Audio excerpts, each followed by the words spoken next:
The Super ThwakJak Podcast. So, we have a special guest in the building today. Yeah. Yes. One of my best friends in life, Nait Medina. What's going on? How's everybody doing?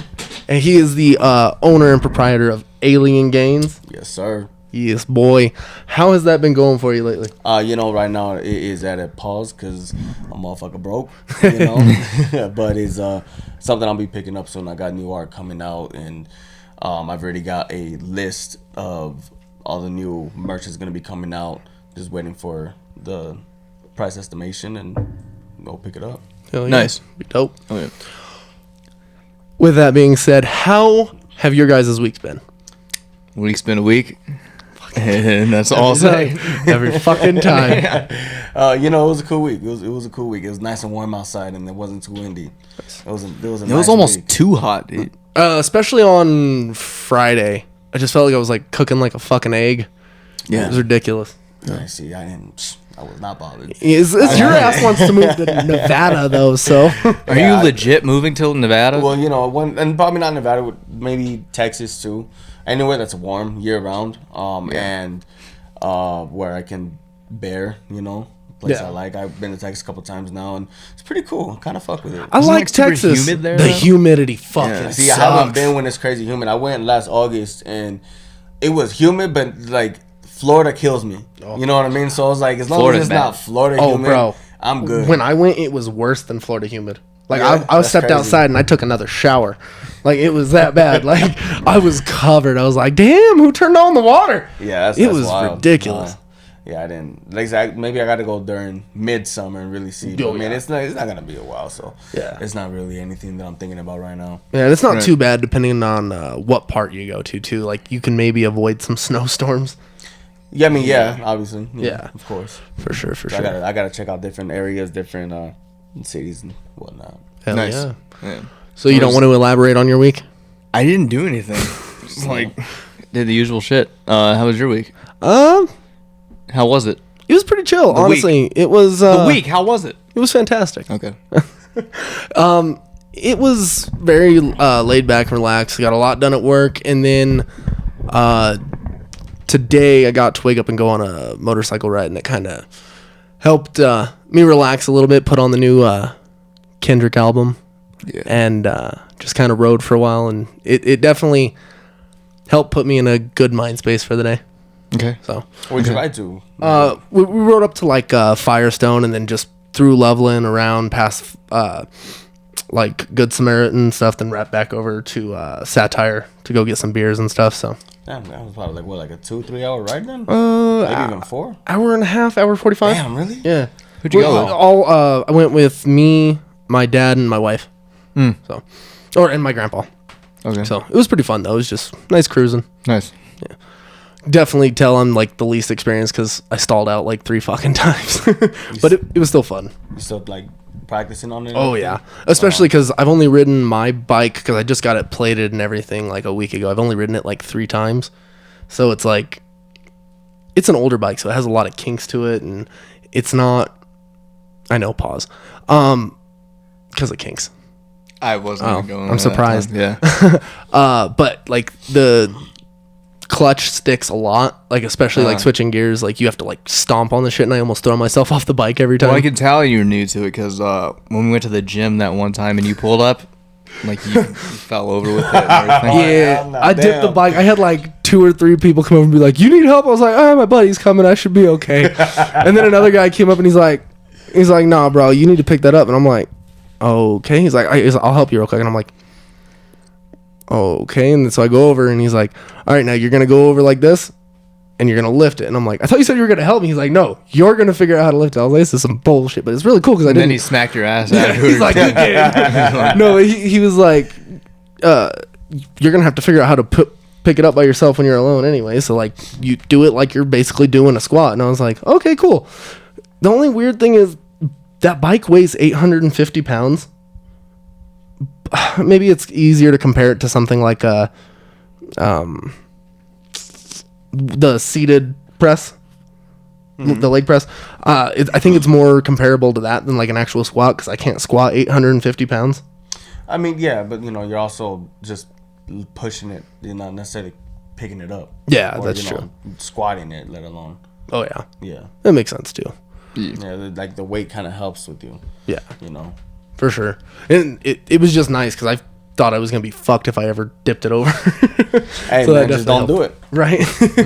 It's been getting a lot better though. I've been riding a few times a week, whether it's my bike or my dad's bike. So That's what's up. it's pretty That's chill. tight. Nice. One day. So I kind of already mentioned it, but something big dropped this week.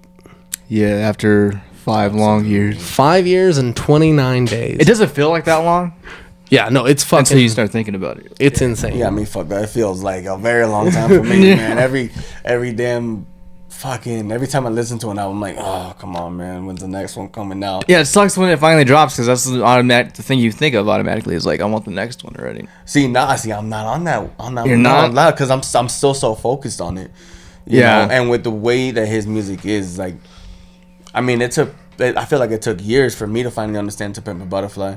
Yeah, You know? that's definitely still, even with this one, To Pimp a Butterfly is still his most like deep and like complex album. Man, yeah, that album gives me goosebumps like a motherfucker. Yeah, Dude, I had 2 kids since this fucking album came out. Since Damn came out. Man. Well, crazy. That's so a long time. Kenneth was born in January of 2017. Damn came out April 14th of 2017, and then I had one more kid. It's just like it's been way too fucking long. yeah. And Damn as an album was still like deep, but it wasn't deep enough to the point where you couldn't understand it. Like after the first couple listens, it was pretty straightforward as far as albums of his caliber go. Yeah, I'd say. absolutely. This man is already amassed an amazing catalog of songs and albums as it Yeah. is. I figure we can kind of recap his career up to this point real quick, and then we'll get into the actual album itself. Yeah, and we'll I guess pick like what your favorite Kendrick album is up until this point. I mean, I said mine last week. Oh, yeah. So I'm always gonna go with Section 80. I love Okay. every album for different reasons, but I don't know. There's something about that. It kind of feels like it speaks more to a generation. Yeah. And I got to watch a lot of that specific generation struggle with a lot of things, especially related to like songs like ADHD and the whole like Ritalin and all that shit. So it was kind of cool to see life through that kind of lens, and then just kind of look at like the struggles of a different culture, because it was definitely a lot more about that than I think. Not every other album, because he does touch on it in pretty much every album, but like that one was like probably where he leaned on it a little bit more in like a young mindset. Like it definitely felt like he was learning while he was going through it. Yeah. So I think it was kind of cool to see like that aspect of it in like genuine, honest, like his struggle with everything. Like it was just kind of cool to see an honest thing without the lens of like how he even puts it in the new album of hiding behind chains and jewelry and shit like that. Yeah. So it was kind of cool to see that aspect of it. Absolutely. What about you? My favorite Kendrick album is Damn. His best album is To Pimp a Butterfly, but my favorite is Damn. Okay. I'd say. And what is it about Damn that gets you so well? Like, I just like the whole concept of it because he's basically To Pimp a Butterfly is like him dealing with like getting famous, but Damn is kind of like dealing with the effects of dealing with the fame, I guess, if that makes sense. Yeah. Yeah, it goes deeper in that aspect. So, and I always like albums that like talk about that stuff because it's always interesting to see how people deal with like getting famous and all the attention and all that stuff like that. Oh yeah. Well, and especially because like And it also is like still like politically relevant too. yeah, Oh, yeah, absolutely. Yeah. But there was like a big part, especially with that album, where it just kind of I don't know exactly where I was going with this now that I started spouting off, but basically you got to see someone handle fame in a different way from what you hear about usually. Because usually when a lot of rappers get fame, it's, oh, I went and bought a Bugatti. I went and bought this. I went and bought that. Damn was almost anti-material in a lot of aspects. Yeah. It kind of spoke to the same thing that the new album does, but like... Because he had already gone through that like stuff when Good Kid, Mad City came out. Yes. Because even if you watch like interviews and videos and stuff, you can he has a bunch of chains on and shit. But then like when To Pimp a Butterfly came out, he like completely like shed all that. Yeah. you know, So it's like it's always amazing seeing artists evolve in that way. So like this has been one of the funnest rides I think I've had with an artist in a long time. Yeah, Absolutely. Like all of his albums put together is really one. It's his entire journey to, where he started and where he is right now. Oh yeah, absolutely. What about you? What's your favorite album? Mine is To Pimp a Butterfly. Every time I listen to that album, I feel like I catch something different, and especially now after Mr. Morale and listening to that a few times, now I'm catching even more into Pimp a Butterfly. Yeah. And the spiritual journey that he took, that he explains it in such depth, and he explains when he had a ignorant mindset. And what it was that changed him, when he talked to the devil, when he talked to, God and the high spirits, and then the way he channels his ancestors as well, is that album is just perfection to me. I can definitely see that. I will say I think that's his strongest album, and it's gonna be hard to top it, to be honest. It is. It's like immaculate conception. It's very much like almost flawless beat for beat. It's not my favorite only because of when I found Section 80 and what it means to me specifically. I do think it is his best album so far. Like even with Mr. Morale, I love this album. I just still think that To Pimp a Butterfly would still be up above that rank wise. Okay. Yeah. And here's my thing, like Section 80, like a lot of people consider that his first album, but I don't. I like to consider Good Kid, Mad City as like his first like major label debut. So Good Kid, Mad City, Pimp a Butterfly, then Damn, and then Know This. But yeah, Section 80 is good though. That's 4, right? Yeah. It's fuck, I don't even know what No, I'm you're good. I do it all the time. I'm like, please take it away from me. Oh, another thing too. In each album, from Good Kid, Mad City on to even this, like, there's themes and even lines that he takes from previous albums, and he like brings them into each of them. So it's almost like one whole complete. You can make almost a movie out of like every album. Oh, 100% combined. Speaking of which, also one more time before we get on to the actual album, did you know who Trey Parker and Matt Stone are, right? Well, I know now because you told me about it. I recognize Matt Stone more than Trey Parker. But They are the creators of South Park. Oh, motherfucker. Okay. Basketball and Team America. Like, great stuff. They're fantastic. But they have this other company called PG Lang, which has done crazy work in the ways of getting and perfecting They're a part of that? deepfake stuff. Yeah. For films. Because they released a video. I can't remember exactly what it was, but they basically, like, deep-faked Trump onto this one thing and like made them say a bunch of wild shit, and it was like fucking hilarious. People were losing their minds. So Kendrick started working with them for The Heart Part 5, and they just the other day after they announced, or after the video released and right before the album released, basically told the world that we are working on a project together. It sounds like it's a lot of Kendrick's idea. I'm not sure if he's the main actor or if he's involved in acting at any point in this, because like I was talking to Nate, he's been in Power, and I think that's really the extent of what I know he's been in, but it's a step towards that. Right. So the story sounds actually kind of interesting. It is basically Get Out with more of a comedy lens than a horror lens is what it sounds like, but it is a guy who works in a living museum who plays a slave every day, comes to find out that his girlfriend's family 200 and something years ago owned his family, so you got to deal with their inner turmoil and stuff like that. So it actually sounds very interesting. It's kind of a weird pairing I would have never seen coming. Yeah, definitely not.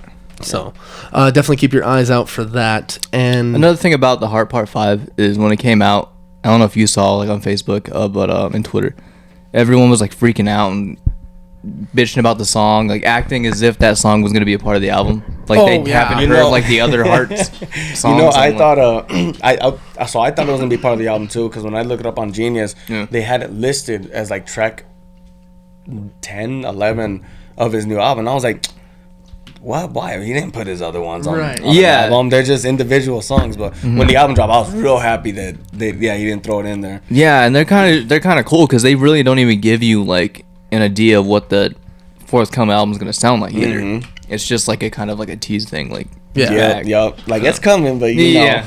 And honestly, like I didn't think it had that much of a touch of what was in the album. Like I could see some of like where his mindset was making the Heart Part 5, but it didn't feel like it fully connected to the rest of the album. No, like sound wise. Sound. Yeah, actually, I didn't even think about it like that. It was definitely its own.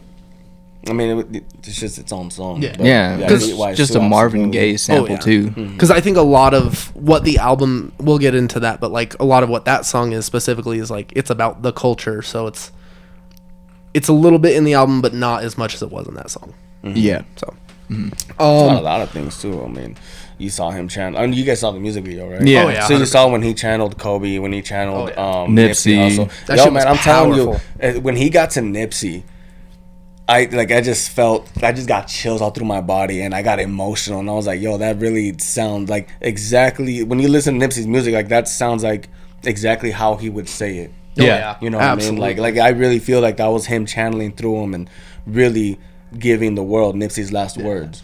Yeah, for sure. I will say I thought of the first thing I thought of when I saw the Kobe spot was your cousins, Ulysses and Sergio. I was like, damn, that's gonna be hard. Shout out to Los Patino brothers. Yes. Los Patino Kitchen. Check them out. Look them up on Instagram for sure. It is good Mexican food. If you're ever on Patino there. Brothers Kitchen. Hell yeah, fire. Check it out. Fucking great. They got a truck now. And they deliver too. So No. nice. They got a truck now. Oh, so no more. Yeah, they post at spots. Okay. So they'll like park somewhere Denver and everybody pulls up to them now. Hell yeah. They getting big, man. There we go. That's sexy. He said, "Hey, we ain't driving to you no more. Now y'all coming to us." Hell yeah. Nice. So we're gonna start with the album, Mr. Morale and the Big Steppers. God, what a beautiful fucking album. It's fucking First, gorgeous. before we Mind get blowing. into the album, do you have any ideas as to what the title actually means? Because I have an idea. The Big Steppers know Mr. Morale. I think he's calling himself Mr. Moral. You know what I mean? Like he's like it's something to do with his morals. You know. Well, me and him were kind of talking about moral and morale versus the two, because I was kind of like, I got the difference, but trying to specify what it means in this is like, is he trying to bring up people? Because like, you know how morale, it's like spirits are high, stuff like that, and moral is like whether or not you're doing the right thing. And that would make sense if, as far as like Mr. Morale, if he's calling himself Mr. Morale, like through this whole album, he's trying to bring people together and trying to end generational curses through actually grieving and freeing himself. And in a way, he's doing that for everyone else to do it. So he's like, lifting morale in a way. And then Big Steppers, like you can hear throughout the whole album the tap dancing stuff. Mm-hmm. And at the beginning, you can hear Whitney saying like tell the truth or whatever, like it's like a therapy session almost. And he's like tap dancing around certain topics until like the second half of the album when he finally lets everything go. And that's what I think that Steppers is. I like that. I see, and like I think it's partly in the second album, but I think it opens up right around Father Time.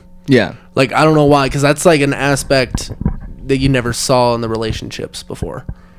Because he's the one thing I will say about this album, he's always kind of hidden who his family is through always being gracious about it and always being, it seems like with this album, hiding a lot of things that were going on wrong. And that's like a big thing too, like because obviously he's gotten personal on other songs and other albums, but not like to this extent. Like most of the time on his other albums, he tells stories like about people around him or stuff he's like seeing more so than telling like his perspective, like about himself personally. He does that a lot. Good Kid, Mad City was his own story. You know, with his experience, but you know, Section 80 has a Keisha song, and you know, he put himself in like the way he, man, I don't even remember how the song goes, but the way he talks about it in Sing About Me, I'm Dying of Thirst, he puts himself in everybody's shoes and tells everybody their story from, you know, their perspective. And he's really good at that. Oh yeah, absolutely. Really good at that. He's very good at bringing out different emotions too. I heard last week you said your favorite song is You, right? Yeah, that's my favorite song. The way he like reenacts himself, the way he was in that hotel room is bone chilling. And especially like when he's drinking, like you can hear the bottle like clackle and everything. It's like, and he's like crying and shit. He's sniffling. Man, I'm like, damn. He the way he accesses his emotions, man. Even just to spit the song out on a fucking microphone, it's crazy. Yeah. And it's for sure. It's powerful for It's sure. Yeah. fucking insane. If you don't notice on this album, there's certain things on this I probably will not speak on because no one needs another white guy's opinion. But I tell you that every week. I'm like, know, shut right? the fuck up. so yeah, You white.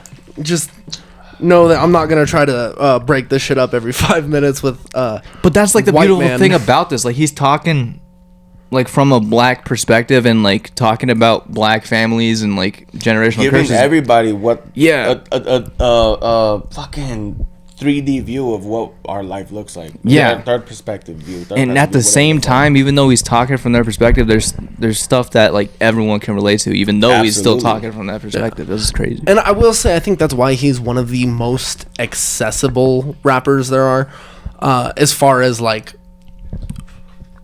there are times when I listen to J. Cole where I'm like, I feel like a bad guy because of the way he talks about like white people sometimes. Like, and I get And he's half white. Yo, And he I is. remember the first conversation we had about J. Cole, and he was just like, "Man, why does he hate white people so bad if he's half white?" And I'm just like, "That's not the point, bro." No, no, I get it. Like, trust me, I've come to grow up and I've come to understand a lot more about looking through other people's lenses, but it doesn't mean I have the answers to everything. But there are times where you listen to other people and you're just like, "Fuck, dude!" Like, I get it, I get where you're coming from, but I wish it was not always blamed on one people. And like, that's one thing I love about Kendrick is there's a lot of accountability. That it's not pointing fingers at they did me wrong and you're the reason I'm failing in this shit. It's personal accountability. Yeah. It's not blaming it on your mom. It's not blaming it on your dad. It's not blaming it on nothing. It's you learning how to cope with shit the world throws at you. That, Kendrick speaks a lot about, victimhood and how people always play victim, and he brings it up a couple times in this album too. Like, I'm tired of. He brings it up in in To Pimp a Butterfly. Is like, we're tired of being victims. Like, we got to stop being victims and we need to stand up for ourselves and stop blaming the world. Like, we can fix our own problems. I am proof of that. I came from Compton. I've been in the guys. You heard my life story. You know everything I've been through. Look at where I'm at. It's possible. Yeah. And you know what's crazy about that though is like a lot of people obviously don't listen to that because it's like a lot of people play victim still. Bro, goes right over everybody's heads. Yeah. Right over everybody's Well, heads. it's because a lot of the times people are just stuck worrying about how they're going to get the next thing that they're fucking obsessing about. Whether it's personal success or a merchandise. It's no one's worried about actually improving themselves or taking accountability anymore. It's take off the food, turn off the Wi-Fi. Yeah. Take all that shit off. That shit got There's me. a real world outside, bro. Yeah. I got chills like none other when I heard that fucking verse. Like, it was, even if like the rest of the song wasn't as fantastic as it is, that shit just got me hype. Yeah. That's why, like, I've heard people say, "Oh, there's no bangers on it." Literally, Exactly. I had a kid in the liquor store tell me this stuff was ass. He said, "Oh no, it's kind of ass," and I'm like, I don't know And how that's the people are thing, getting like, that. Kendrick has transcended like the banger. Like he don't need that Yeah. shit. And if there was ever a banger on this album, it is an N95. Yeah, absolutely. Yeah. He doesn't. There's always. If you're listening to Kendrick Lamar for bangers, get the fuck off the album, put something else on, because that's Yeah. not what you're gonna get. This is soul. That's Yeah, why I think he made exactly. Damn too. Damn is like his most commercially like accessible album as far as like bangers. Like he's still deep, but it does it in a way where everyone like vibing to it. This is just like another thing. I entirely. honestly almost feel like he's just going from album to album to show the different shit he can do. Yeah. Everything has its different kind of twang to it where, like, Damn was honestly his, like, I hate to put it this way and I don't want it to sound bad at all. That was like him showing he could do quote unquote club music, Yup, but facts. meaning with meaning With instead of consciousness. Yeah. He says it on Mask Off. It's like, how you let a conscious dude go platinum with only putting out conscious albums. It's almost like you guys say it's impossible to put out conscious music and still blow up, but I'm doing it. Yeah. I think he's like the only artist that can do it. Like no other artist can put out an album like this and it have this much success. No. I don't think so. I disagree, because even Kendrick Lamar says the same thing. He says rappers are scared to do this because they'll get shut down. He's like, everybody can do it. What was it? Oh, we wish like music was the same. It's like, well, if that were true, then Killah Mike would be platinum. Yeah. You know what I mean? It's like, it is possible. You guys just do not care to listen. You only care about the beat. But there are artists that can make a sick ass beat. Yeah. make a club song, but then put conscious lyrics in it, and it's just up to the listener to like really pay attention and start catching on. You know what I mean? I mean, dude, there is so much to unpack alone with not even just with the album, but with him alone as an artist, the way he is. He has evolved a lot over the years. It has taken us 1,855 days to get here. So, Yes. and that is actually one of the first lines of the first song in this album. Who would like to start the dissection of United in Grief? I feel like United in Grief is pretty straightforward. Yeah. So let me check my notes. I know there's a few different sections. There's 3 different sections to this song, and I feel like the first 2 will relate to each other a little bit more, but the last one goes kind of in a different direction where it's more literal grief. Yeah, and like before anything, like the thing that starts the album off is that like singy part where it says, "I hope you find some peace of mind in this lifetime." That's like the overall like theme of the album. Yeah, is finding peace in it. Yeah. Sure. So I like how he starts with the "I've been going through something." It automatically lets you know that he's unloading. Yeah. The specificity. Thank you. I don't fucking know. Of the 1,855 days. Yeah. That was the first, or not the first. That was the second time already in this song. Like I could feel chills going, just because it's like attention to detail when he's dropping the album and shit like that. Yeah. It's something that you don't get from any other artist. No other artist realizes how much fans actually look forward to a release like this. There's a few moments in this album where he's very consciously going over like little minute details that no one else would give a shit about. Like in I know we'll touch on it again, but in Auntie's Diaries, when he talks about the white girl jumping on stage on that YouTube video. Yeah. Like you don't realize how much you actually mean to honestly at this point the world with the shit you say, but he's very conscious of it. So what would you say the overall theme of the song is? So I don't even have that, but like, so I took notes on specific bars that got my attention, that seemed like they were more that kind of just stuck out. You know what I mean? Like, what is a relative making repetitive narratives? It's like a reference to a never-ending cycle. Yeah, you know what I mean? Like in his family curse. See, I took that line a little bit more literally. I considered it to be more like, every time you go and you see relatives that you haven't seen in a minute, or even your parents, they just want to tell you the same thing over and over again. The point where they feel like you're failing at, or something they want you to do, where, oh, you look so good. Oh, this. Oh, you'd be really good if you found a girl. Oh, you'd be really good if you did this. Oh, like shit like that. And I'm sure in his position, it's a lot of, hey, I'm really struggling. Can you throw me some money? I could really use some help. He even mentions throwing 50 grand to his cousin, stuff like that in this song. So it's like a lot of the repetitive narratives of, hey, I'm coming at you for the same shit over and over again. And it's never, if I were to tell you no, that's the only thing you're going to remember. So. Oh, absolutely. And I think like the overall, I guess, theme is like masking grief through material things, and masking, like in was it the second or the last verse or whatever, when he's talking about masking pain through sex, when he's talking about in Chicago when he met that like green-eyed girl or whatever the fuck. I think it's the third. I think it is the third. Yeah, so it's like just basically finding different things to mask like pain and all that shit. Yeah. I met her on the third night of Chicago North America tour. Yep. Is this the song where he says something about his grandma and he traded his tears in for a Range Rover? Was it this song? So he the new Mercedes with black G-Wagon, the way you front.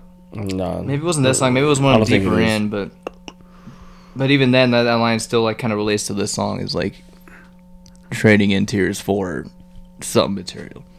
No, absolutely. I will say I think the biggest theme of this was letting go of the trying to fit trying not to hide shit anymore. Yeah, basically like not he wasn't shit because he was able to buy the new Mercedes. He wasn't the shit because he was able to go buy a couple mansions and buy this $500 chain that he never fucking wears anymore and stuff like that. It was him trying to figure out how to shed all of that to let shit go. Yeah. I think a lot of it too was him talking about how greedy he got with everything, because I don't know if you guys noticed. I think at the end of verse 2 he talks about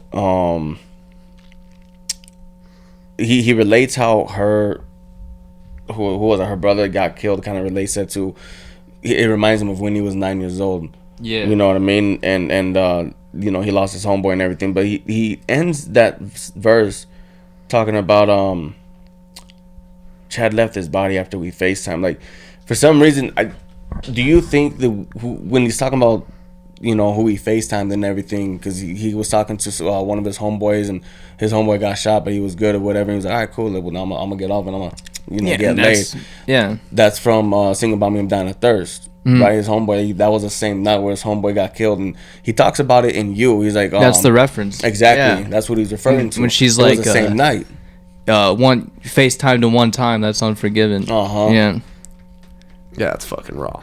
You know That's what I'm why saying? it's like always relates back to Exactly. It's That's why I said, like, with every new album that comes out, it explains deeper into the previous album. Yeah. Makes everything make like, when I read that, I was like, oh shit, motherfucker, like, is that, hold on, I gotta look into it real quick. And I looked up You, and then I looked up Sing About Me, not Sing About Me, but yeah, I looked up You, and I was like, I think that might be the same night, might be the same, exactly everything. Yep. And in You, he talks about how selfish and greedy he got. And he was like, damn, like, I didn't give a fuck about nothing. Like, I just wanted to make money and party and get laid and shit. And you know, I gave into the greediness part of fame. You know, when he consistently talked about how he wasn't gonna do that. You know, like in Wesley's Theory in To Be a Butterfly, he's like, when I get paid, homie, I'm gonna get some guns. I'm gonna take it to the hood. Like, we're gonna party on the block. Like, it's, you know, I'm gonna be the same typical, you know, rapper who, the way that he blows his money, is do it the same way, basically. Like, I'm so excited. I'm just, you know what I mean? Absolutely. Oh, yeah. Is there anything specific and other than that in this song that like grabs you? I mean, I know we went pretty deep on it already, but well, he does talk about Baby Keem buying 4 cars in the first 4 months, right? Is that where he talks about that in the song? I don't remember. Or is that? I think that's a different song? track. Yeah. I think that's might be N95. I think so, where he talks about. Yeah, we'll see in a moment. Oh, it is this song. It is this song? Yeah, we're on the 3rd verse.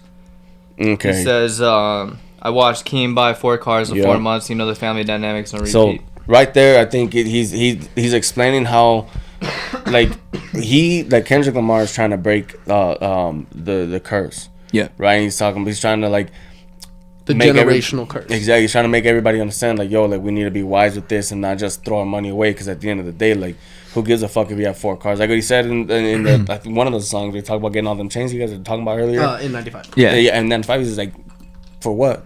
Like, we like, they're keeping us down here, and we're staying down here because we don't know what the fuck to do with our money.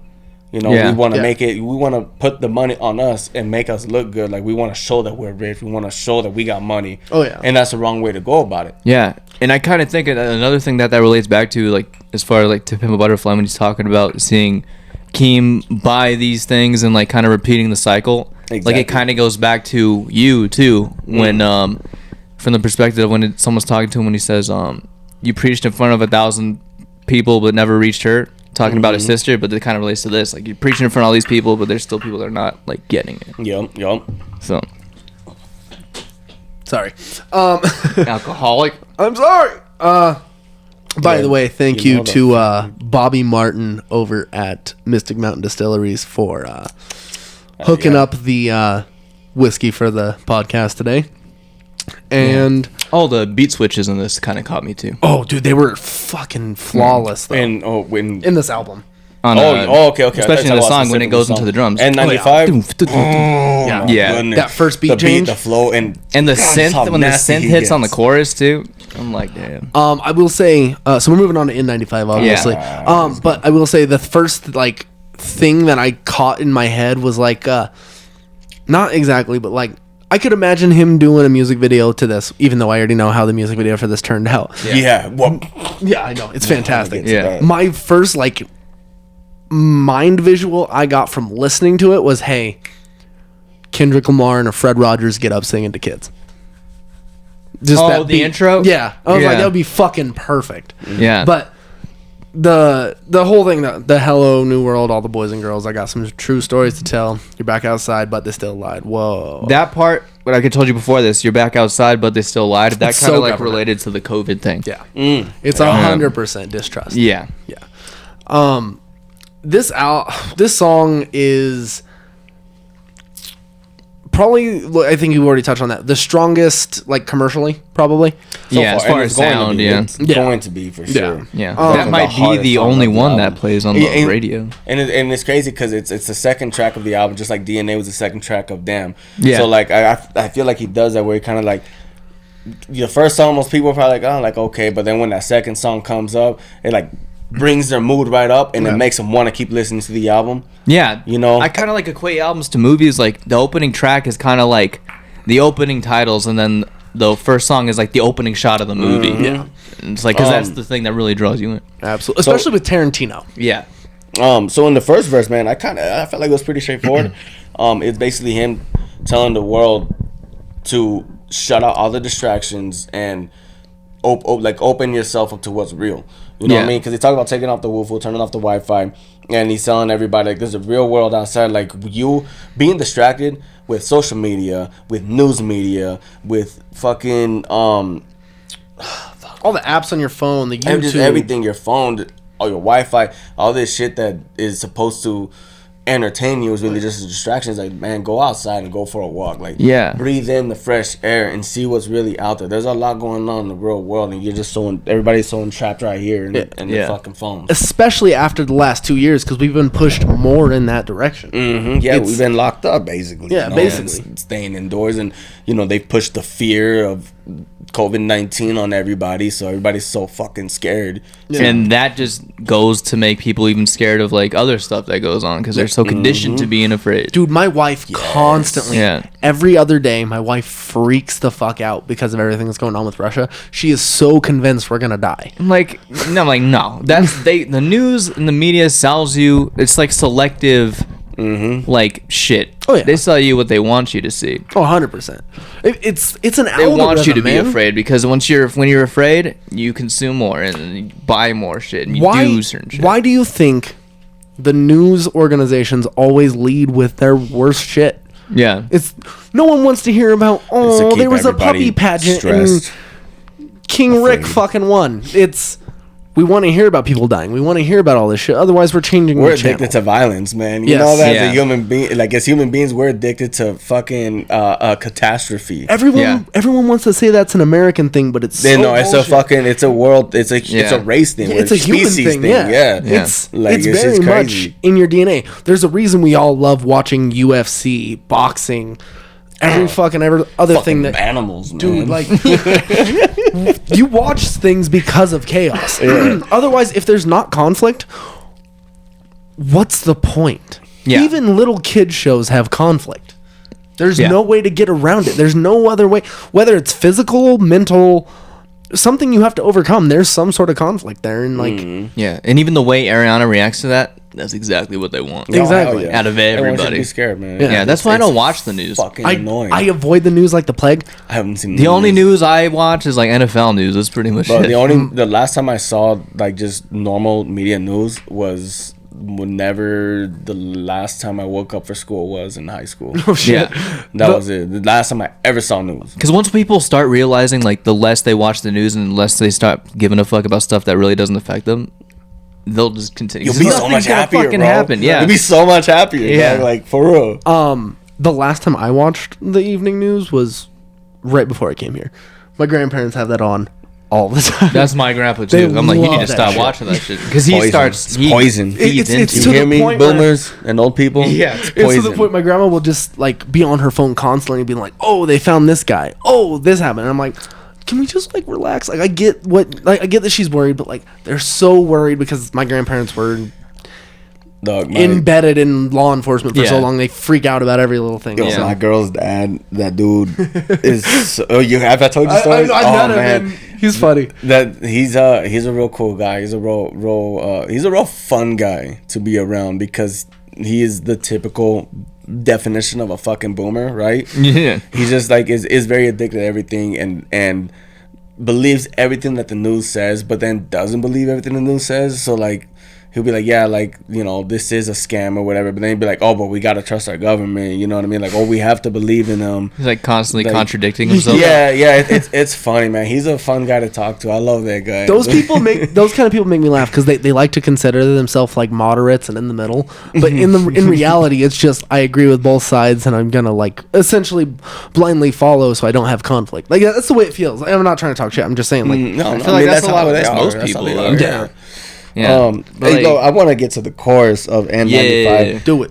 Yo, when my man said you ugly as fuck, at first I didn't get it, but now it's funny when he's telling everybody you ugly as fuck because he's talking about taking off the chains and take off everything that you cover yourself with when the cameras are on you. these masks. And you a ugly motherfucker, bro. See- You got no personality. Exactly. You got no good heart. You got nothing. All you got Yeah. is this shit to flaunt. Yeah. Your personality's within your vainness and your materialism. Yeah. It's not you. That's the whole thing. Like the song is both literal and metaphorical. Like as far as Absolutely. even the title N95 is the COVID mask, Yeah. and that's a metaphor for all these masks that we use, like Yeah. internet, social media, all this shit. Oh yeah, Yup, absolutely. yup, yup. There's Yeah. so many fucking layered metaphors just in the title alone that Yeah. it's insane.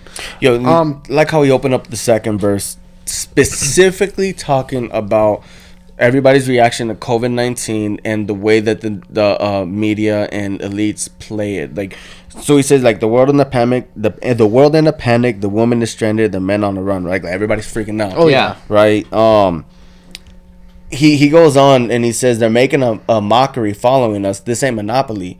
So he's talking. I think he's talking about like the elites, the high power. Oh, like yeah. damn, they're like, yo, hey guys, toilet paper's gonna run out, and the world goes crazy. I wish I would have invested in toilet paper. Jesus fucking Christ, right, man? I swear, man. rich. The world goes crazy, and they go and they buy all the toilet paper. Like, we told you so. Like, yeah, you guys literally made it happen. But these guys, all these rich motherfuckers sitting there like, look at these idiots. I think Yeah. Charmin's 'Cause all this stock shit price was- like tripled. Yeah. Bro, did you know that like every billionaire during the pandemic almost like not doubled, but made a lot more at money during the least. pandemic? Elon Musk, I think, doubled. Bezos and Yeah. Musk sat there going back and forth on who the richest man in the world is. Yeah, and That's then, but fucked that's up. exactly what that verse is about. Like, you guys are so stupid. Like, pay attention to what's going on. Like, look, they cause a panic in everybody, made people turn against each other. There are people who don't even talk to each other anymore because of their opinions on the fucking Family. virus. Yeah, That's because exactly it what I'm turned saying. so political. He turned everybody against each other, like, and they're sitting there, and he said this ain't Monopoly. Like, he's telling us, like, this isn't a game. You know, like, this is real shit, but they're treating it like it's a game. Nothing Squid broke- Games, baby. You know what I mean? Yeah, and then Nothing broke like- families apart more than Monopoly until COVID-19. I mean, Yeah. Donald Trump split family. I mean, apart. and then the Depends on one. the family. I think this is worse, honestly. Yeah. Yeah, I know. The one part of it, this verse too, when he says the law take advantage. Yep, Because that was a exactly. big Oh, thing yeah. too. Oh, 100%. Hell yeah, man! Like it's ridiculous, Yep. man. And then I'm done with the sensitive. He also talks like denounces cancel culture. Cancel in a few culture. He's like, I'm songs done with on you, here. motherfucker. Well, Yep, yeah. being sensitive. To the point where you even sent me an email or group Chat. chat yesterday about the fact that they're trying to fuck. They're all pissed off at Kendrick for putting fucking Kodak Black on the album. Yeah, because I guess I looked into. I guess he has some sexual assault allegations or something. Oh, for real? Yeah, I didn't know that. but- I honestly thought it was just because of the use of the F word. No, that's another issue. We'll get deep into that. When it I got comes to- that one too. Yeah, but I thought it was because Kodak Black said Yeah. some stupid shit. yeah, because he's on this. This is the last verse of that song, I think, or the second verse. Hold on, no, the second verse. So, Yeah. a really important line, and this is going back to what I was saying, the way he channels people. He says, "On my descendants, they come in my Yeah. sleep, and I say I'm too real." These definitely talking about his ancestors and other spirits that contact him and they come to him in his sleep. You know what I mean? He's telling other people's stories, and that line got my eye pretty. It got my attention. Oh yeah. Yeah. Because that's what I've been saying about him for a lot, and in this album, like he like solidifies all the theories I've had. I can definitely see that. I definitely feel like he's talking to something, but see, I wasn't sure if it was more like his ancestors or like literally this keeping him as a record for his future generations. He brings up his ancestors later on. In Oh the yeah. album. Oh, he does. He also definitely. brings I'm up just saying that specific theories. line. Like Yeah. A lot. I can definitely see it your way. I just think that like everyone has their interpretation. I like your interpretation for sure. It's just I read that more as like, hey, like one day my grandkids are gonna read this and they're gonna be like, that motherfucker was too real. Yeah. You know what? When he's talking about this is on the bridge right here. I was like, this got my attention when I was watching the music video. When he's saying hello to the big step and never losing count, venting in the safe house. The moment in the music video where he says venting in the safe house, he is sitting in a line of chairs. And there's a car rolling through the chairs, and it gets close to hitting him. So it's crazy. He says, I'm venting in my safe house, but he is in the middle of something chaotic, but he's so calm. And to me, that seems like, because a safe house is a house where it's like guarded, you know what I mean? Like that's where they take people who need like personal protection or whatever the fuck it is. People have like high information. The police need to protect them. Or Oh, like I get what you're saying. you know, that's what a safe house is. They put you in there and there's nowhere to get you. But Either that or you're on like witness protection program. witness protection. Yeah. There we go. Yeah. That's what I'm talking about, right? But in the music video, like there's no protection. There's nothing. He's not safe at all. But I think that's kind of the irony in it. Is like my safe house is here in my head, my mental peace, like my mentality, like my mind is safe. Like I'm at ease right now. You know what I mean? Even around this chaotic world. Oh yeah. Yeah. Absolutely.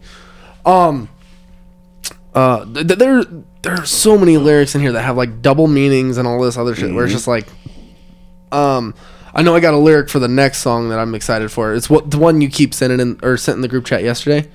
Oh yeah. But I will say the chorus on this was catchy as fuck. The overall structure of the song is super strong. The beat switches are fucking fantastic. On N95? Yeah. I guarantee you, like the general like audience member or the listener of music will listen to N95 and like jam out to it without even listening to what it says. Oh, yeah. Anything it's about. Yeah, I just think like, this sounds good. I mean, that's how it was when Swimming Pools came out. Oh, yeah. Yeah. But that song's Humble. literally about alcoholism. Yeah. It's about his family being alcoholics and shit. Same thing with Humble. Yeah, even Humble. That's the song that blew up the most. People didn't pay attention to what the fuck it meant. And Yeah. DNA too. DNA blew up a lot 100%. too. And I think Humble was the hit, but DNA was right next to it. Yeah, man. Like people love bumping DNA because it fucking bumps. It got bro. some Even Yeah. Loyalty, which was a huge song, even that was that deep one too. too. It's crazy how fucking these songs go over people's heads, man. It's like I grew up on, you know what I grew up on, man. I grew up on Tupac. I grew up on Nas. You know what I mean? I grew up on music where you really did have to listen. They were telling a real story. Don Yeah. Omar. And I mean, don't. Okay. he's got some good stories too. Make a motherfucker cry, you know. But Spanish, bro. We're not talking about Spanish right now. I'm just saying what you grew up on. You know what I mean? But like, so I always listened, and bro, I've been reading lyrics. I think I started looking up lyrics when I was 12 because I remember it was when I got into Eminem, and I got into Eminem in 6th grade.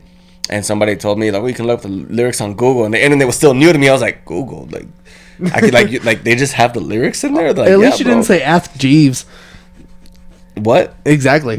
Ask Jeeves. You don't remember that I think website? I used that like twice. It was, I don't know what that's the fuck like that is. It was like a Google. the year 2000. shit. AskJeeves.com. It was the original Ask search Jeeves. engine. Jeeves. Yeah. Jeeves. Jeeves. Yeah. like Jeeves. Like a butler. maid, like a butler. Yeah. Jesus. Okay. Yeah, but ever since then, I've been looking up lyrics and reading songs and like that. I feel like that's why I can never get into, radio music. Yeah. You know, what's popping. That's the same with me too. There's no message in there. Like Yeah. I can't listen to pay attention. I can't listen to radio music just because of the repetitiveness. Like some songs are good to just hear a catchy tune, but like it is so hard to like a song and then the radio ruins it for you because they play it every hour on the hour. Yeah. Yes. Especially if it's new. You're like, all right, it's in my fucking skull. Can you leave me alone? Yeah. We get back to like lyrics and stuff. Like that was the same for me, like especially me and Justice back when we were like in second grade. When the Eminem show came out, we would look through the lyric booklet and we would write the lyrics down. Damn, And we would, that's, so yeah, it was that's like, dope. yeah. Oh, that's sick. And we as were hell. like 8. Yo, how hard was it to write his shit down? Because he was pretty quick in Eminem show. Like, That's what the rewind yeah. button's for. Yeah. Yeah. But like even though because even as a young child listening, even when I was 12 years old listening to Eminem, a lot of the words he would say I didn't know what the fucking words were. So Yeah, I always, that's the crazy part. Yeah, like I could never understand what the fuck he was saying. That's So I always my- had to print lyrics. That's Yeah. one of my favorite parts of the new age is you don't have to wonder what a lyric is anymore. You can look that shit up in 2 seconds. You're not sitting there fighting about whether he's saying I don't know, some stupid Yeah, I fucking got lyric. you. You know Yeah, what I mean? yeah, Like Yeah. And that's people argue about stupid shit like that Yeah. all the time. and like I can go back and listen to music I listened to back then. Like even like if I listen to the album Toxicity by System of a Down, I listen to it now and I'm like, oh shit, that's what that meant. Like when I was a kid, I just listened to it. Yeah. And now it's like that was deep. It is fucking deep. Yeah. Got any more thoughts on N95, Hold boys? on, we didn't get to verse 3. We didn't get no, we did not get to verse 3. You are right. We did not talk about verse 3. No. Oh shit, I'm on a different. I also kind of was like curious on the way that they attributed who's on the songs and stuff, because a lot of like the features don't show up. What do you mean? Like the songs that Baby Keem's on, there's no credit. The songs that Kodak Black's on, there's no credit. Oh, you mean like on the album Yeah, itself? Oh, like okay. Blxst and Ghostface Killah have their credits, yeah. but Yeah, that's a pretty common thing. It's in a lot of different albums, not just Kendrick Lamar. I never understood it either. I'm assuming. I figured. I'm assuming it's because they did it for free, and the only time they put it on there is when they got paid for it. That's my assumption. And that was what I was gonna say. I think it's the same thing. More of a business thing. I think they did like swaps, where either they did a favor or they did.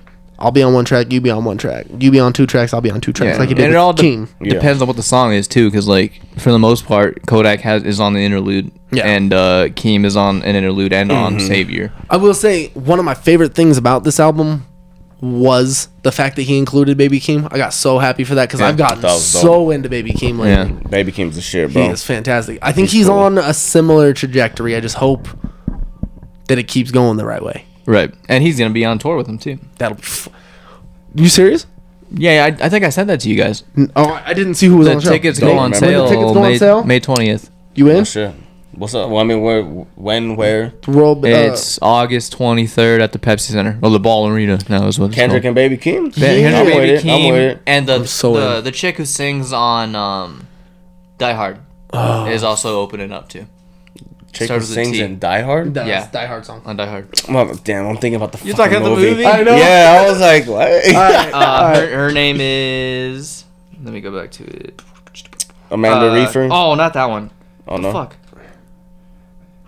Oh, Tana Leone on Mr. Morale. Okay, Yeah, she is opening up too. Okay. Oh, shit. So, verse 3, the thing that kind of caught my eye, I didn't know there was any legal issues with his family. Yo, his cousin suing him and shit. Yeah. Family well, suing, he whatever talks I about make. it in To Pimp Butterfly too, not the legal issues, but he talks about how like now that you're the big man, like everybody that kind of just expects shit from you. You Yeah. know what I mean? Like, oh, like, you know, give me this or do that, or like, oh, Kendrick, like, but ain't you still for the hood, dog? You from Compton, right? Ain't you still for us? Like, you gotta back us up. That's what he talks about. Like, well, I'm gonna take all this to the hood. Yeah. And I think that's why he mentions the ignorance and everything is because like I stopped doing that because now people just expect this shit from me. now, Yeah. you know. Yeah. Well, And- I'm wondering, is this like family suing? Is this family suing because they want money because of defamation case like he did with him? It could and be his mom? something. It's definitely something petty. Or I was thinking maybe is it his cousin that he put on the last album and didn't ask permission or didn't give him royalties or something like on Yeah, the it could voicemails be. and shit. It could be. Could be. That's what I'm saying. It's definitely gonna be something petty because every time I hear something like this, because I mean Eminem had family trying to sue him too. You know, He even had a bully sue him I too. mean, his That mom one is tried to fucking- sue him, yeah. bro. That D'Angelo You know? Bailey lawsuit was Insane. fucking It was beautiful. beautiful. It was fucking fantastic. beautiful. Absolutely. So it's definitely a common thing, and it's something that every artist needs to learn on their own. And I think that's why he brings it up. Like, damn, like I try to be the person that my city needed, And look what you guys are trying to fucking sue. My own family's trying to sue me. There's a reason why Aaron Rodgers cut out his family entirely. Yeah, man. They as soon as they see you got money, they want to get petty and be like, yo, but what about us? You forgot about us type of shit, you know? Oh, Yeah. Murderer stacking, the president acting, the government taxing my funds in the bank. That's Which a is good line too. kind of fucked. I mean, yeah, it means just talking about the real shit going on. Like, yo, y'all don't know about this, but Yeah. you know, this is what they're doing to me. This is what they're doing to you. This is what they're doing to everybody. Yeah, and he's even talking about Biden here and the president acting. Because he knows. I like the questions he posed, though. He says, let's think about this for a second. Tell me, what would you do for aesthetic? Would you sell your soul on credit? Would you sell your bro for leverage? Where the hypocrites at? What community feel the only ones relevant? Where the hypocrites at? What community feel they the only ones relevant? Yeah.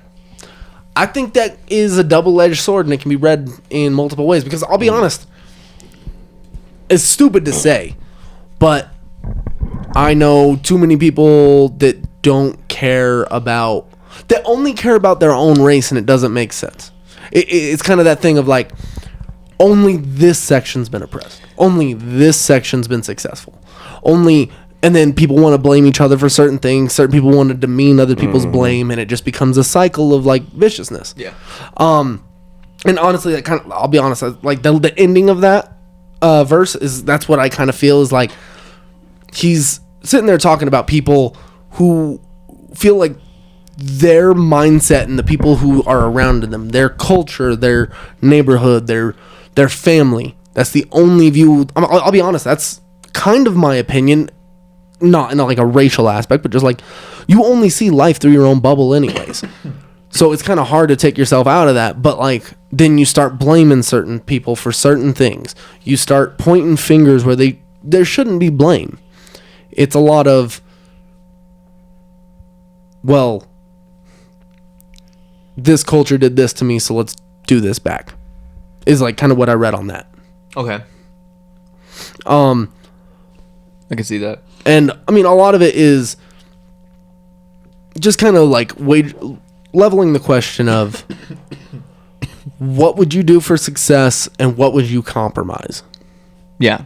And I think that he's one of the few that, at least visually, it looks like he's compromised the least. Even though he probably feels like he's compromised a lot in either way, because if you look at it, he's kind of demeaned in a way by other rappers because he doesn't do what they do and kind of trashes what they do, like with jewelry, with aesthetic, with all this other shit. Well, fuck, there's even a line in, I think it was,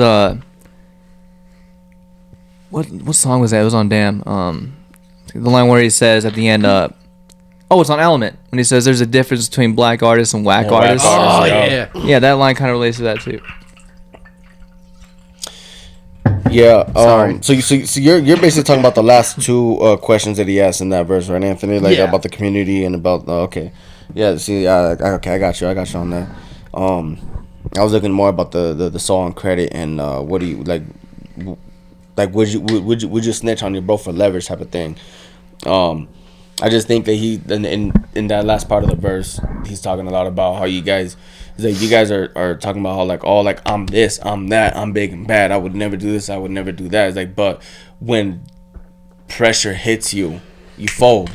It's like that. Like it's hard for you to stay consistent with your word type of thing, you know? Yeah. So absolutely.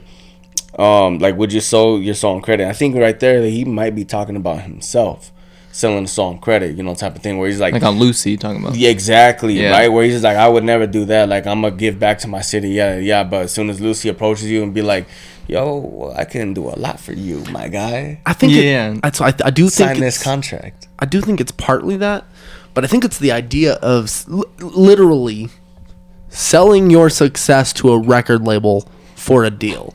It's leveraging money you could make for success. It's putting yourself back to make something of yourself. And that's the literal term of it. Yeah, absolutely. You know what I mean? I'm talking about metaphorically because also and I got that. It is about, sure. you know, like it's like it takes me back to the Black Mirror episode of Miley Cyrus, right? Yeah, right. Where she basically signed her soul to a record deal, and now they're controlling the type of songs that come out, right? Yeah.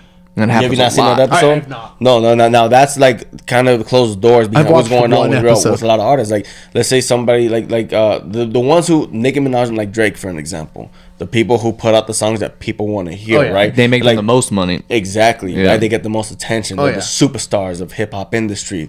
You know, it's because they did give in to it and they did sell their soul. Yeah. And that's, you know, metaphorically to the devil, and in literal terms is to the record labels, to the powerful ones, because they're like, we control how much money you make.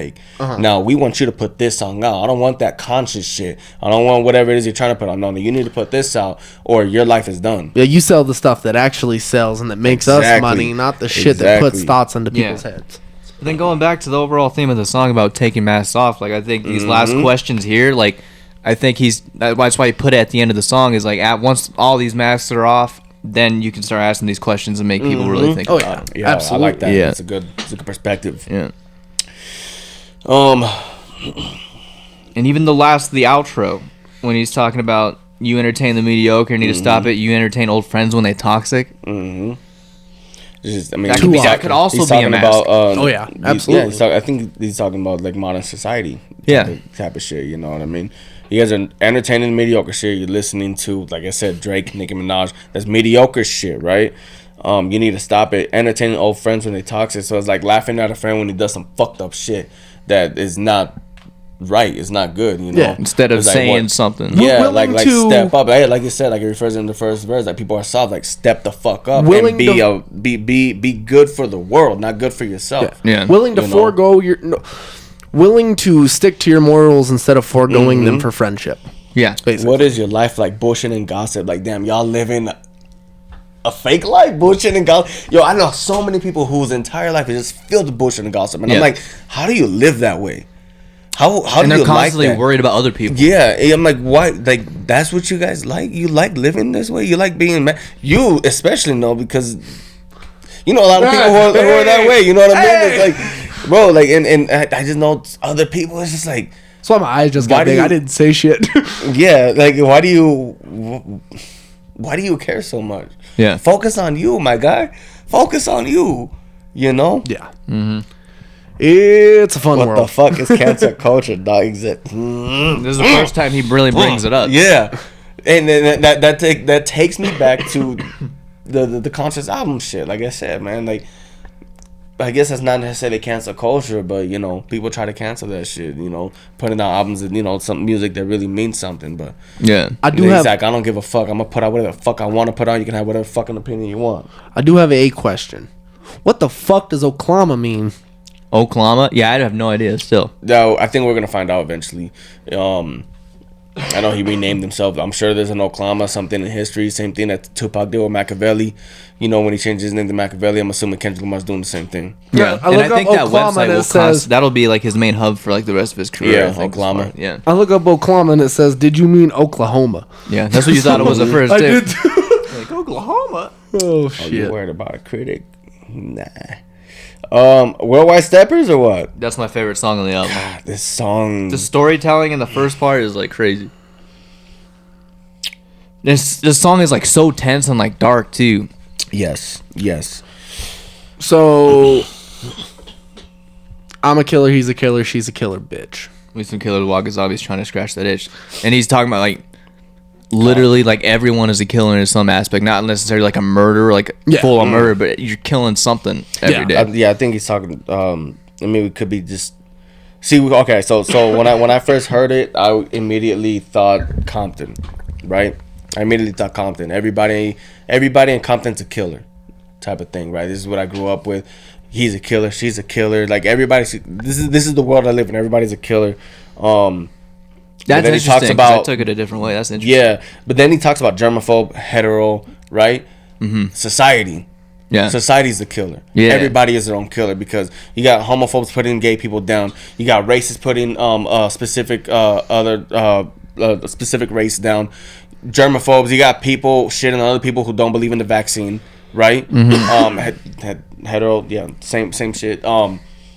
that's when I was like, oh no, he's talking about society. Yeah. Everybody's a killer. You guys are killing each other. Us as the human race is killing each other right now. Yeah. Yep. Absolutely. Because we can't fucking get along.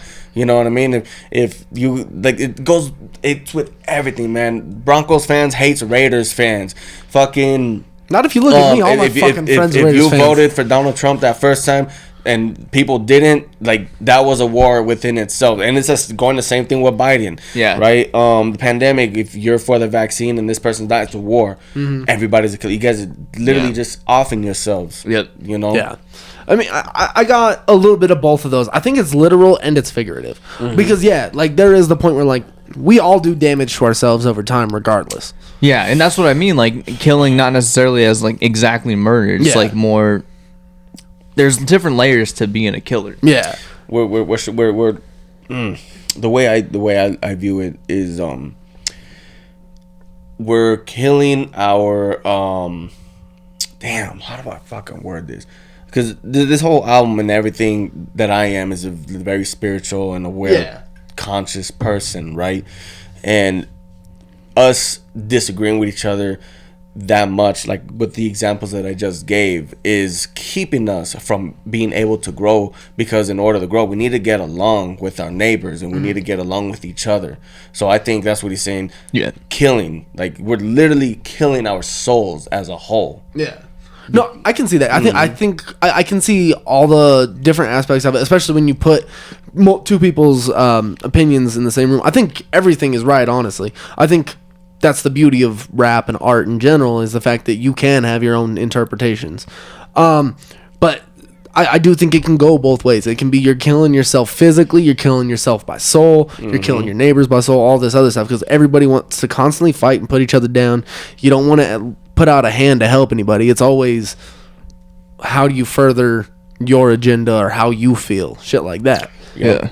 I like how he mentions both of his kids in this first verse, and he basically talks about how he's going to hand down his knowledge and intelligence to his children and try to carry out his legacy.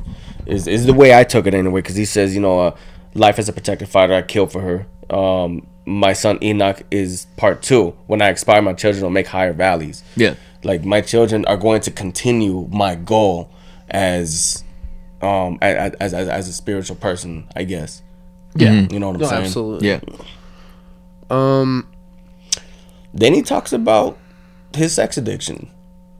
A little Yep. bit. Touches on it a little bit. Do any about my Yeah. lust addiction, text by some bitches, got my thumbs hurt. Yeah, I know for a while he was struggling with that, and he was, he had a sex addiction and was being very unfaithful to his wife, and that also came with the rich and fame. And we talked about that already, how he became greedy and let that world swallow him, and it made him become disloyal to his wife, and it made him basically become distant from his children and everything. And Absolutely. it's not, from what I've gathered, it's not what he believes he is here for. Absolutely. You can tell this man has a vision for his future, for sure. Absolutely. He knows he's here for a reason, Look, ask God to speak through me, and I channeling, bro. I'm telling you, he's channeling people. You know what I mean? Oh, yeah. Ask God to speak through me. Like, this is his message, and I'm giving it to you guys. Yes, absolutely. I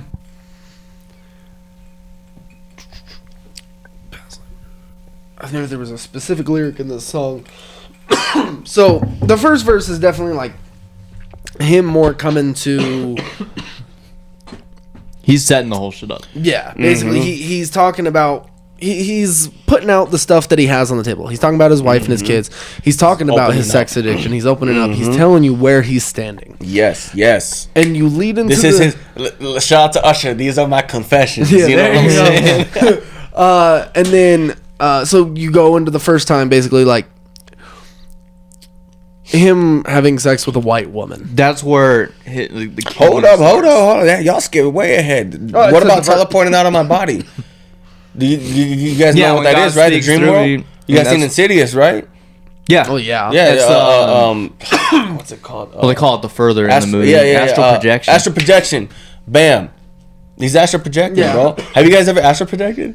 No. No. This shit's crazy. I haven't fully been able to leave my body. But there's been a couple times where I can feel myself leaving, but then it's like it takes such deep concentration to be able to like do it and like fully leave.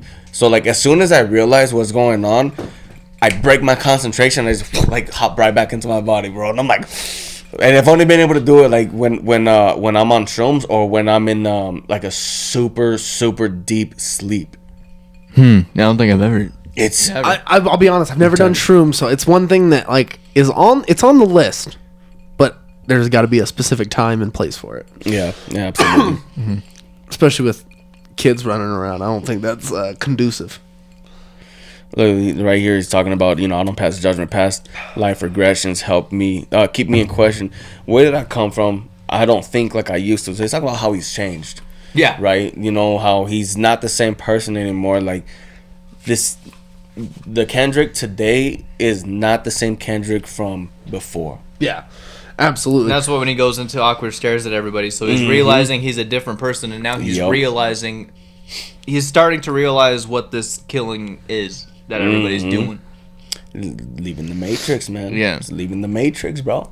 Yeah, no, you can definitely tell. Like, he did a lot of like self-reflection for this album. He did a lot of soul searching. He did all that in To Pimp a Butterfly, man. And we'll get to that later because the second half of the album is what really connects with To Pimp a Butterfly. And we'll get into that later. I like how he said he prayed to the flowers and trees. Yeah, I really like that because it's like he's changing a religion or something. Yes, because I mean, the religion that he grew up, I don't know if he was Christian or God, or I think it was Catholic. You only pray to one man, and that's Jesus Christ. Yeah. Right. Yeah. But when myself and Janelle, my girlfriend, we're very spiritual people, and we believe that God is all, right? God is, and especially the earth, right? God is the universe. God is everything. So he's not like the stereotypical like one man that people say. Yeah, God is everything. So he says, I pray to the trees, to the what is it? Trees and flowers. Flowers and trees. Yeah, and it's just like this. We are meant to connect to the earth. Yeah, That's why Mother Nature, the earth is us, Yeah. right? When we die, we fade into the earth, right? So I really like how he said that, like he's letting everybody know, like, bro, like I'm like everybody knows me as a religious person. You hear the prayers in Good Kid, Mad City, Damn. like, but and later on the album talks about how he doesn't follow that religion anymore, but he's saying like this is what I pray to. Like this is where I feel connected. I feel connected to nature. Yeah, and he even says that with the next line. He says gratification to the powers that be, saying there's Yes. power in everything around him. Yo, it's a lot more spiritual. and for he sure. talks about the ghost of Dr. Sebi. Brings up Dr. Sebi. I'll be honest. That's the I have no fucking it's clue. related to Michael Jackson. Dr. Sebi is the man who had the cure to cancer and died. I don't remember what he died from. And Nipsey Hussle was making a documentary of Dr. Sebi. Got murdered before the documentary came out. He did work with Michael Jackson. That's how I found out. Oh, did he? He Yeah, also worked okay. with Aaliyah. Yeah. Okay. Yes. And Aaliyah. Michael Jackson gets, whatever the fuck it was that he died from. Same with Aaliyah and whatever the fuck it was. Anybody that has a connection to Dr. Sebi is dead. That's wild. Yeah, that is some creepy shit, You think bro. Kendrick Lamar's... No, he doesn't have a connection to him, but... Yeah. He said something. He singing said his something to praises. get some attention. Bro, There's always possibilities, man. That would be fucking like he tragic. not only had the cure to cancer, he had the cure to like AIDS. He had the cure to fucking everything. And because like the herbalist, like holistic approach. yeah, and it was I think it was in That Africa, shit's like South Africa. A or lot of something people like use that shit. Oh yeah, absolutely. There are people who build religions off of that shit. Yeah, there's a reason why. I think it is in Europe or some other country, like even cancer rates over there are way lower than over yeah. here. Obesity, all that shit. We have a lot more. We let shit go a lot more over Well, here. that and everyone here is so conventional as far when it comes to shit like that. Oh, yeah. No one wants to try some experimental shit. Oh yeah. I mean, would you take a risk if you You didn't sure know? about that? Because I see a lot of people taking the vaccine. That's pretty experimental shit. That is pretty. It is experimental. very experimental, bro. Yeah. I'm not gonna lie. But there's a difference. That's like when You people have feel like people they have to because they're being swearing. told to. yeah. Oh yeah. So it's like I don't know. You have the sheep, and then you have the people who just want to fucking get the shit over with, and then you do have the detractors, the ones who want to push against. And I'm not saying either way is right. I'm not saying either way is wrong. I'm just saying that everyone definitely has their own opinions. I do personally believe more like the holistic approach type thing. Like, I do get what both sides would be going for. Yeah, and I think Kendrick might be anti-vaccine. That's what it almost sounds like. Honestly, I mean, though, do you know that the rates in anti-vax people are much higher in the black community than they are in any other community because of history? Like, they are so like They're so look used at to being force-fed shit. Tuskegee Bad experiment. shit, yeah. The Tuskegee experiment alone is one of the best examples of why black people and people of color distrust the government. Is they are regularly put in front of these things to be tested on first. The thing with the black community and all other communities is they got a first. I'm so happy you're not white saying that, because it'd be the worst thing in the world. The thing about the black community. They got a first-hand taste of being.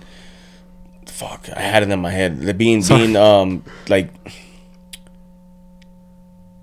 They got the first-hand view of what it's like to be mistreated and tricked, basically. Yeah, absolutely. Yeah. You know what I mean? More than any other recently. Yeah, You got the whole Reagan era stuff. Yeah, you know, Especially and Reagan. it's like they don't. They recognize. It's like they recognize phony better than anybody else. Oh yeah. You know what I mean? And Well, they've been spoon-fed shit with lies for how long? Exactly. And then so like that stuff like that is familiar. You know what I mean? So when it came to the vaccine stuff, it definitely just looked like a bunch of bullshit. Yeah. I to this day still think it's all a bunch of bullshit too. You know, and that's probably why the numbers are so much higher. You know, because they're over here like, man, we know what you're doing. Like, you know what I mean? Like, we're not stupid. Like, y'all want to keep us thinking. You want to keep the whole world thinking we're stupid, but we're not dumb. We know exactly what's going on. Yeah. Well, everybody else is like, oh, they wouldn't do that to us. They wouldn't do that to us. Like, really? You don't look at every other government that's done the exact same shit that ours doing right now. Yeah. Like, they wouldn't do that to us, but, you know, they'd let 9/11, Right. you know. And 9/11 was an inside job. Hiroshima never happened. Yeah. You know. Yeah, That was also an inside job. that one was an inside job. Yeah. It was racist. 7-Eleven was an inside job. I mean, I think every 7-Eleven is an inside job. I but fucking hate 7-Eleven. it's my favorite gas station, I'm sure it is. Come and goes mine. and that it gave me about 50 extra pounds. Their Good pizza's old pretty 7-Eleven. good. I don't see. I love their taquitos, bro. Steak and cheese. I'm very surprised with their pizza. I fuck with their pizza. I had it for the first time last week. I was like, oh, For real? shit. Yeah. Damn. Right that took before a the while. podcast too. Yeah, that's dope. He's like, I just had 7-Eleven pizza, and that shit was okay. Yeah. It's not bad for a gas station pizza. It is not bad. The only other pizza I think is better gas station wise is Flying J. Never That's a had it. truck stop. You know. The Hunts Brothers. You don't like the Hunt's Brothers pizza? good too. I Yeah. put them third, but Flying J's pizza, Never had it. The big life slices, of a trucker. nice. Yeah, for real. Being a trucker, you get everybody's pizza. You try everybody's pizza. Oh, bro, there's been some shit gas Yeah, stations. sometimes you have no choice but to eat fucking garbage. Yeah. it's bad. It's fucked. You drive a truck? Yeah. I'm a Class B driver. He worked at Waste with me for a while too. Okay. Yeah, I did. I'm not gonna say anything. I was blame about to you. say something now, I don't but you blame know, you. this Say is it. Fuck 'em. no. You Fuck 'em all. This is your guys' podcast. You can get in trouble for shit like that. I mean, There's no connection anymore. Is there? what connection to what? Waste? No, it's not that. I could go back, but It's when you guys, you know, we'll talk about that later. But don't fucking forget. We always forget. Yeah, we do this all the time. put a fucking alarm on it. But yeah, I'm a truck driver, bro. I deliver plumbing materials. Okay. So I'm hauling like water heaters, bathtubs, gas pipe, water pipes, PVC pipe is the water pipes and shit. He's hauling pipe. He's laying the My pipe. pipe game strong, baby. There you go. All right. So back on it. We are. We're still on the first verse. Are we? We finished the second. I moved on to were the second about verse. Second. So now we're on to the Third first verse. time I fucked a white bitch. Yes. Oh yeah. Second verse. Second verse. Yeah. Yeah. The first time I fucked a white bitch, I was 16 at the Palisades. Pretty self-explanatory. I like the second It is pretty self-explanatory. verse more with the second time I fucked a white bitch. Just because Copenhagen. Yeah. No, just because of like the way he describes why he did it in his mind. But so for the first verse, fumbling my grades to travel with the team. The Apache Life Centennial was when Miss Baker screamed that Doughboy mixed their purple rain. They interchanged the seeds, happy just to be out the hood.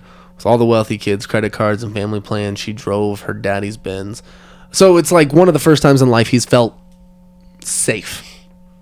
It's basically like what you kind of get out of it. Yeah. And then when he's like found out that her dad was a sheriff and he was the one who locked up his uncle, so now he's getting retaliation by fucking his daughter. So it's She paid her daddy's sins. Yeah, it's the first example of like revenge fucking that he does, which seems to be almost a theme with his lust. And it kind of goes even deeper than that. It goes, it kind of goes back to like slavery and stuff like that. Yeah, as far as like black and white relations, well, it's deeper than that. And that's what it even leads to even more in the second verse, because he specifically says, he's like, I feel my ancestors, and he says it's like maybe I'm racist. Yeah. Ancestors watching me fuck was like retaliation. It's crazy. But so that's a win-win. She paid her daddy's sins. Next time I fuck with a white bitch was out in Copenhagen. Good kid, Mad City tour. I flourished on them stages. Whitney asked, did I have a problem? I said I might be racist. Ancestors watching me fuck was like retaliation. That was so hard the first time I heard it too. It was like, oh damn. Yeah, that shit was like, I thought it was the third verse, but no, I guess it's still in the second. It's fucking, that is hard though. Like, coming to that realization, like, you really only did this as like a fuck you. It's not even like, hey, I was like super into this chick. It was just fuck you. Yeah.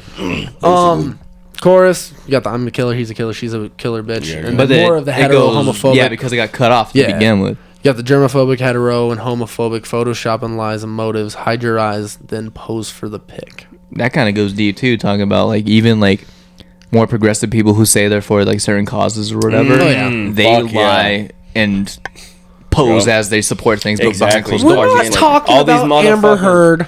All right. You got these motherfuckers, you know, posting their profile pictures for they got the Ukrainian flag, but it's like, are you donating to Ukraine? Are you doing it? Are you doing anything? No, you can actually volunteer to go over there right now. And fight. Yeah, really. I'm like, are you doing that? No, you're not. Right? You're just hey. I want to show pray people for you guys, type of shit. I want to show people that on who I'm for. Same with the with the Black Lives Matter thing. Yeah, and it goes with fucking everything. Yeah, everything. Fucking fake motherfuckers. Yep. I do think it's kind of it's almost like another thing of taking off the mat. Like it's like what I was really gonna say was another perfect example is the Amber Heard thing with the divorce. She got 3.5 to 7 million somewhere in there with the divorce, and then she pledged that she was going to donate it and then never did. All people pay attention to is the lip service, and then they close their eyes. And now they're seeing what's really going on. Yeah. Hey, you guys didn't really talk that much about the Amber Heard case. It's because it's not done yet. There's fucking no, but I mean, I was expecting to hear just more about it. We talked about how she was going on camera and shit. You guys like basically talked about like what's popping on social media with it and everything. It's I kind of want to wait till everything gets released so we can really like go deep. Do a deep dive. It's gonna be a big one. Yeah, because I was looking for a deep dive. I'm like, I'm kind of interested, but I'm not interested enough to watch the case. Right. But maybe these guys can tell me something I don't know already. I mean, there's been a lot going on. We'll definitely get into that on another one. It's definitely the most chaotic fucking case in the world, bro. It's so I'm waiting for the HBO Max series based on it pretty soon. Hey, they're definitely gonna make a movie out of that. Absolutely. It's gonna be like the fucking Tiger King thing. They already made a fucking Peacock series out of it. God, that's so bad. The Pam and Tommy one I can stand by a little bit more. I still haven't seen it. But, I mean, those are people that are actually interesting. Who gives a fuck about, like, the relationship of Johnny Depp and Amber Heard realistically? If it wasn't for the fact she shit in the bed, no one would care. That should have been the end of it right there. It should have. And, like, who the fuck shits in somebody's bed? That alone is domestic violence, honestly. No sane person, no normal person is going to shit on someone's bed no matter how mad they are. They might stab you, but they're not going to fucking shit in your bed. That's in the middle of mental and physical abuse right there. Like, that's fucking fucked up. Like, if that happened to me, I literally don't know what I would do. I'd probably laugh. I'd laugh at first, like, what the fuck? I think I would laugh now. Beforehand, if I was them in the moment, I would have been just fucking fuming. Yo, can I say that I've had a similar situation? No! It was It was probably during an act, though, wasn't it? An act? A sex Do act? I look like a fucking... During fucking? No. This is a petty story, just like Johnny Depp's story, but damn, that's sad. It's you gonna tell names too? No, I can't tell names. No, I can't. But, Make up a name. Just say, first off, it wasn't that person's specific shit. Let's say it was dog shit, but it was placed on my bed out of jealousy because I was getting. Okay. It's still not great. It's not great. It's a little more. I don't want to say understandable. The only thing that isn't similar? Is it was just dog feces and not? She said it was, but What? she said it was. What are you talking about? Amber Heard. Oh, that it was her. She said it was the dogs. Oh, it was a dog. That's what she tried to do. Yeah, and Oh, then she she came out tried and to, said it okay. was hers. He's like, It was a prank. He said, I picked up the dog's fun. I know what it looks like. And she's like, yeah, it was just a bad prank. Yeah. Yeah. I'm like, Yeah, for mine, mine was definitely out of petty. I was like, That's fun. You'll have to tell me names in a minute, though. it's gonna be an interesting story, my guy. I'll say, so verse 3. 8 billion people on earth, silent murderers, non-profit preachers in church, crooks and burglars, Hollywood, corporate, and school, teaching philosophies, you either gonna be dead or in jail, killer psychology. that section alone is fucking wild. It is. Basically, it kind of goes into the idea of what's being taught in school, the things that are being ignored, and the things that are given way too much time. Like the fact that we're arguing right now, the whole Florida "Don't Say Gay" bill thing, which isn't actually "Don't Say Gay." It's just I haven't even looked into that. it's fucking stupid. Literally, people are just mad that they're trying to take away the opportunity to tell little kids about being gay and stuff, which honestly, like, that part of the anatomy shouldn't be taught until later in curriculum. Like, it's something that should be discussed, Just but in it's general. not, yeah, Yeah. it's not something that they're trying to argue being able to teach this stuff in preschools, basically. No, when like they should be taught like in health class. Like when was the first time I was in health class? Like I was in 6th grade. Yeah. For me, that's for me. It was 9th grade, man. Yeah. Really, Well, when I they, took they health offer class, it in middle school as an elective, Yeah, and they then do. they That's when kind it of should be require offered. it Is more. like they Yeah. teach this kind of Yeah, stuff in middle school. absolutely. The fact also, though, it shouldn't be an elective. The health class should be a requirement. Yeah. I think so. Yeah, hell yeah, right? I thought it was crazy. Yeah. I'm like, shouldn't we know this shit? Like, Yeah. every person, like, why do we have to choose to know how to put... how do I insert my penis into a vagina? Yeah, like, I'm perfectly fine. If you... Don't get me wrong. I think it's a little silly, if I'm honest. But I am more than willing to call someone by whatever pronoun they want. Okay? Yeah. But that shouldn't be the focus of school. It shouldn't be about feelings. It should be about the reason you're fucking going to school is to learn shit. Sure, half the shit that they You teach learn school, that I kind of agree stuff from the real world. with. Yeah, Yeah. exactly. I mean, that's how I fucking learned it. Well, fuck. Even in know school, what they I don't even teach good shit anyway. Yeah. Regardless, most even kids don't before fucking that. pay attention when they get older anyways. Now they're just wanting to shove iPads in kids' faces at school. Yeah. They're barely teaching them. Yeah. I mean, you remember that one video of that one white dude with the long hair? Fucking like 2010. He's like yelling at the teacher. She's like, you just want to give these fucking kids test packets and not Oh, actually yeah. reach out with them and touch them with your words. Yeah, he was going that off. one that went viral. He ended up going on Tosh.0 Yo. after. He was letting them have it. Oh, that was beautiful. Yeah. Very well said. So after that little line right there, why does it keep jumping back and forth? Silent murder. What's your body count? Who's your sponsorship? Objectified so many bitches, I killed their confidence. I mean, I think that's just more on it. It's Yeah. kind of on his lust thing, but it's also on the fact that, like, it's just kind of... I don't know if I'd call it toxic masculinity, because I think that's kind of bullshit. But it's the Do idea you think of... toxic masculinity is bullshit? To a degree. Oh, I think okay. it's not as big of a problem as people want to claim it is. People want to claim everything is toxic masculinity or... I feel like So everybody. what necessarily is toxic masculinity? showing, like, fucking acting like you're all macho and shit and you're the fucking man in town and I think people that's getting their toxic. feelings hurt. I think it's toxic, and he speaks about it on Father Time too, right? Yeah, the hold on. way- What was the last part you said? About So like, people getting their feelings hurt because other men are trying to be too macho and too Billy badass. See, now the reason why I think that's a toxic thing is because what we as men have learned was to put feelings and emotions to the side and put up this front that we are this invincible being. And when it's bullshit. yeah, when it's bullshit, you know what I mean? It's like you can't preach that that's bullshit, but then also preach that we should be comfortable with being able to open up to, let's say, our spouse or to a friend, right? Because that's kind of the contradicting yourself, right? Because I think, and as somebody who went through friendships and relationships where I wanted to be soft and I wanted to open up, but I felt like I wasn't allowed to because then I get clowned on or then I get put down. Like, man, you a man, like, man up. Yeah. And that, Man yeah, up. that's You know what the I mean? That's toxic part. exactly what that's the toxic part. Man up. We don't cry. We don't show emotions. Like, we're fucking brick walls, and that's what we're supposed to be. Yeah. And I think that's the wrong idea. But now people are trying to say even going to the gym is a sign of toxic masculinity. Well, there's Hold on, always That's my point, dude. Yeah. There's Okay. people- there's a What? spectrum. There's a spectrum in there where I do believe it. There's a point where, like, yeah, you shouldn't be constantly like, oh, I'm a badass and I'm better than everybody. Oh, nothing can hurt me type shit. Like, that's fucking it's just dumb. You should be able to express your feelings. You should be able to go get help, whether professionally or from a friend. Yeah. But people are so fucking sensitive now that if they're 600 pounds, you have to be miserable with them. They cry because you go to the gym and they're like, I shouldn't have to fix myself. You because see, of to me, this. that's not toxic masculinity, though. No, that's Am I saying their that right? view. That's what masculinity. Okay, I did say that. Masculinity. Well, there's a Whatever. fucking line with everything. Like, there's a certain point where people take something too far. Yeah. Because all these problems do exist, but they only exist up until a point. Oh yeah, absolutely. And they even touch on he even touches on that in this with the toxic masculinity or not the fuck, what was the thing about? It'll come to me, I swear to God. It's later in the album, but it's basically just about how, like, when we get to it, I'll remember it. Okay. So after that, The media is the new religion. He killed the consciousness. That's pretty straightforward. Yeah. You know, when he's saying the media, he's going. It's the same thing as the first song where he talks about everybody just paying attention to their phones and shit. You know? yeah, absolutely. So that's pretty straightforward. Your jealousy is way too pretentious. You killed accomplishments.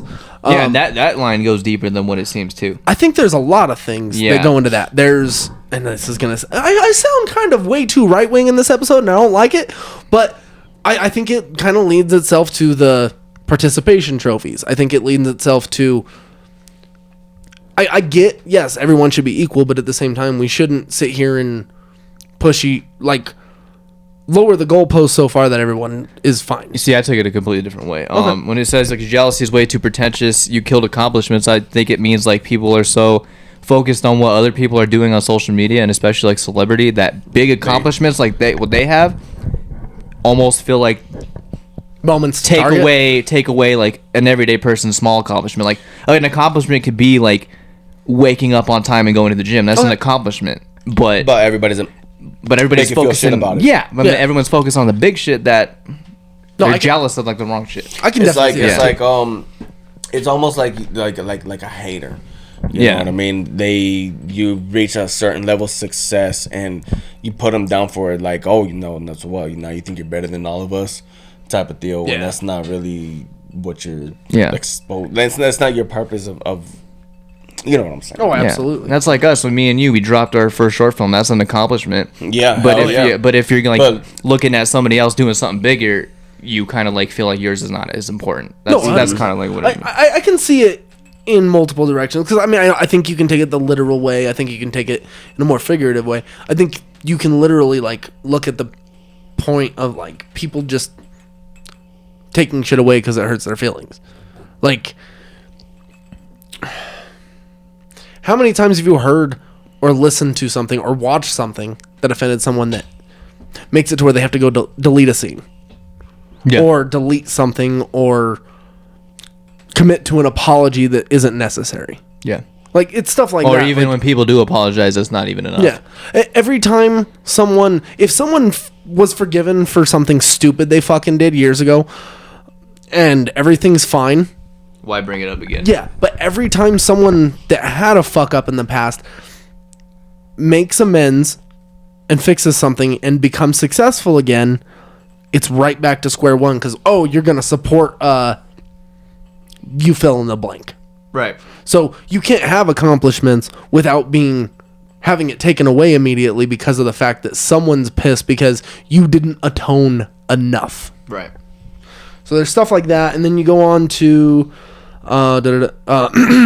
I'm not gonna read that word. Blank killed freedoms of speech. Everyone's sensitive. If your opinion fuck around and leak, might as well send your will. And that's pretty much like what's been going on a whole hell of a lot lately. Oh yeah, it's denouncing cancel culture. It's denouncing being people able to being share your opinion. Yeah, like people Yep. are so sensitive. It's literally like what I said in the last thing. It's just you can't express your opinion without almost some feeling type like of backlash. Yeah, you can't be you'll be thrown in like Twitter jail or whatever. Throw your opinion, a million other people have their opinion against you. Yeah, absolutely. And it's fucking annoying. The industry has killed the creators. I'll be the first to say, to each exec, I'm saving your children. We can't negotiate. I caught a couple of bodies myself, slid my community. My last Christmas toy drive in Compton handed out eulogies.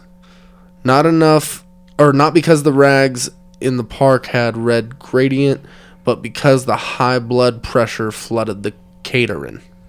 I think you can take that in like two ways.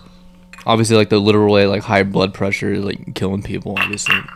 But then high blood pressure can be like high blood pressure is like high like the gang bloods. Yeah. Well, I mean, I think he kind of goes away from that specific instance of it, because I could see it that way too. Yeah. But when he says not because the rags in the park had that's red why gradient, I think it's more the literal sense of like yeah. high blood pressure. Well, especially when you look at statistics, the number one killer of black people is high blood pressure. Yeah. So it makes sense. So what's the difference between your life when hidden motives? More fatalities in reality bring you closure. The noble person that goes to work and pray like they supposed to.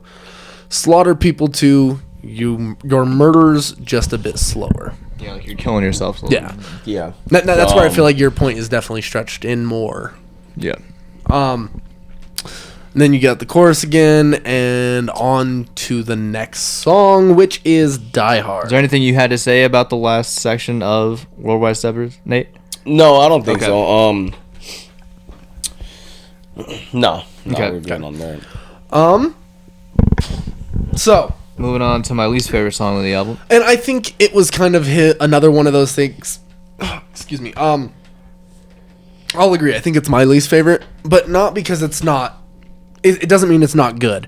It's just probably the one that fits the album the least. And it kind of like, when I was listening to the album the first time, the first two songs like just kept fucking going, and this one kind of killed the momentum a little bit for me. It felt like another one of those explorations into almost like that club music type of mentality. It still had the headiness there that I like, but it wasn't. I don't know. It felt there were certain things about it that were too distracting, and I don't know. So What do you think the whole song overall is about?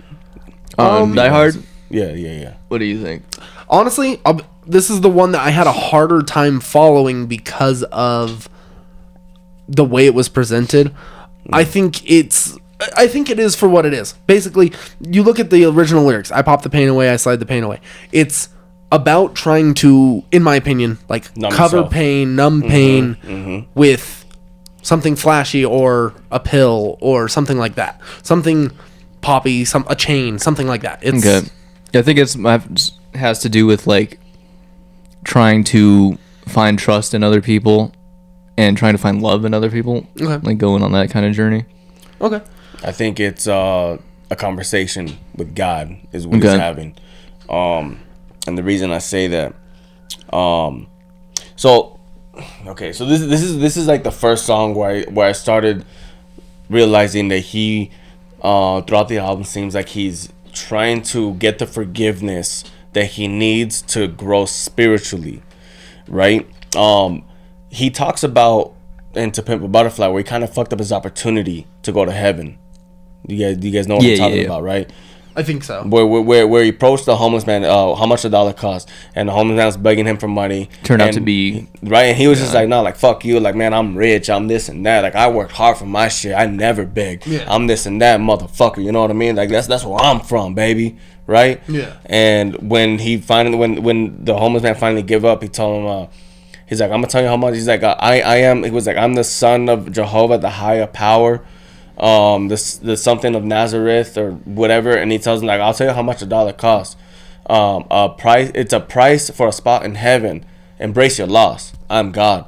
Like Kendrick Lamar went to Africa. You guys know that, right? Yeah. Oh, okay. He went to Africa to find himself because he was so lost and he felt so bad about himself for everything for giving into the rich and fame and becoming a greedy person. So he went to Africa to find a spiritual self, and he was asking for God and he was praying. He was like, yo, like I need to talk to you. I need to hear from you. Like I'm losing my shit. And God gave him an opportunity, and he was like, "Are you really ready to change, my guy? Because you wouldn't even give a homeless man $1, and you're a millionaire. I can't remember what song it is. I think it's off of Damn where I'm dying of thirst. No, that's on Good Kid. Is on Good Good Kid, Kid? Mad City. Yeah. Yeah. So Sing about me, I'm dying of thirst. Yeah. So My bad. Go ahead. no, you're good. I was just piggybacking off of it. It's just what that reminded me of. So when he's saying, "I hope I'm not too late to set my demons straight. I know I made you wait. How much can you take?" I think he's telling God, like, "Damn, I know, like, it took so long for me to finally realize like where I've been fucking up. Like, I thought I was good after Good Kid, Mad City. I thought I was good, but I didn't realize." There's a lot more shit that I needed to work on within myself to finally be allowed to have that special spot in heaven, right? Yeah. And he's telling him, I hope you can see the God in me, because there's a God in all of us, right? We are all one being connected spiritually. You know what I mean? If every single person in on earth can reach the same level, the high level of spirituality, we'll be able to connect with each other in a way that seems impossible to us right now. Yeah. Right? So I think that's what he's telling. That's who he's talking to. Is like then this song, like I said, I actually like I'm a little upset that you guys like kind of like don't really fuck with this song so much, because when I heard it, I was like, bro, I was like, yo, damn. I'm not saying I don't like it. No, I'm not. just No, saying, you guys just like it's on your lower. Yeah. You know what I mean? But to me, this was a deep, especially because shimmy shimmy coco. Shout out to Little Anthony and the Imperials. Back in I don't know if you guys know who that is. Oh, man. way back. You know what I mean? Shimmy shimmy like coco Motown. pop. Shimmy shimmy pop. Like I liked it. I predicted that he would make some reference, like some old blues reference in the album. I told you to know about him. Like I think he might like do some little bit of blues. Oh yeah. Just because Mr. Morale and the Big Steppers reminded me of Little Anthony and the Imperials. See, I got that kind of vibe too. It was like a almost like what's his name's last movie he did? Black Panther, top of the head. Can't think. I can't remember. I don't know The what actor, Chadwick Boseman? Chadwick Boseman. The last movie he came out with on Netflix. Big something Mama's. Oh, I know what you mean. I don't even know. Yeah, I forget. I know what movie you're talking about. Yeah. Fucking wow. Yeah, but that was the title. When the title came out, is like it sounds like a band. Yeah, it does sound like that bluesy, like Motown era. Yeah. Like get down, like James Brown type of stuff. And then he talks about where I be without your love, rest your wings and trust. I feel you deep. Angels, you know what I mean? Angels have wings. Oh yeah, You know, absolutely. That's why I really think he was definitely talking to God, definitely talking to his ancestors, and all the spirit, everybody that he feels he needs their acceptance from. Yeah, absolutely. First one. Do you love me? Do you trust me?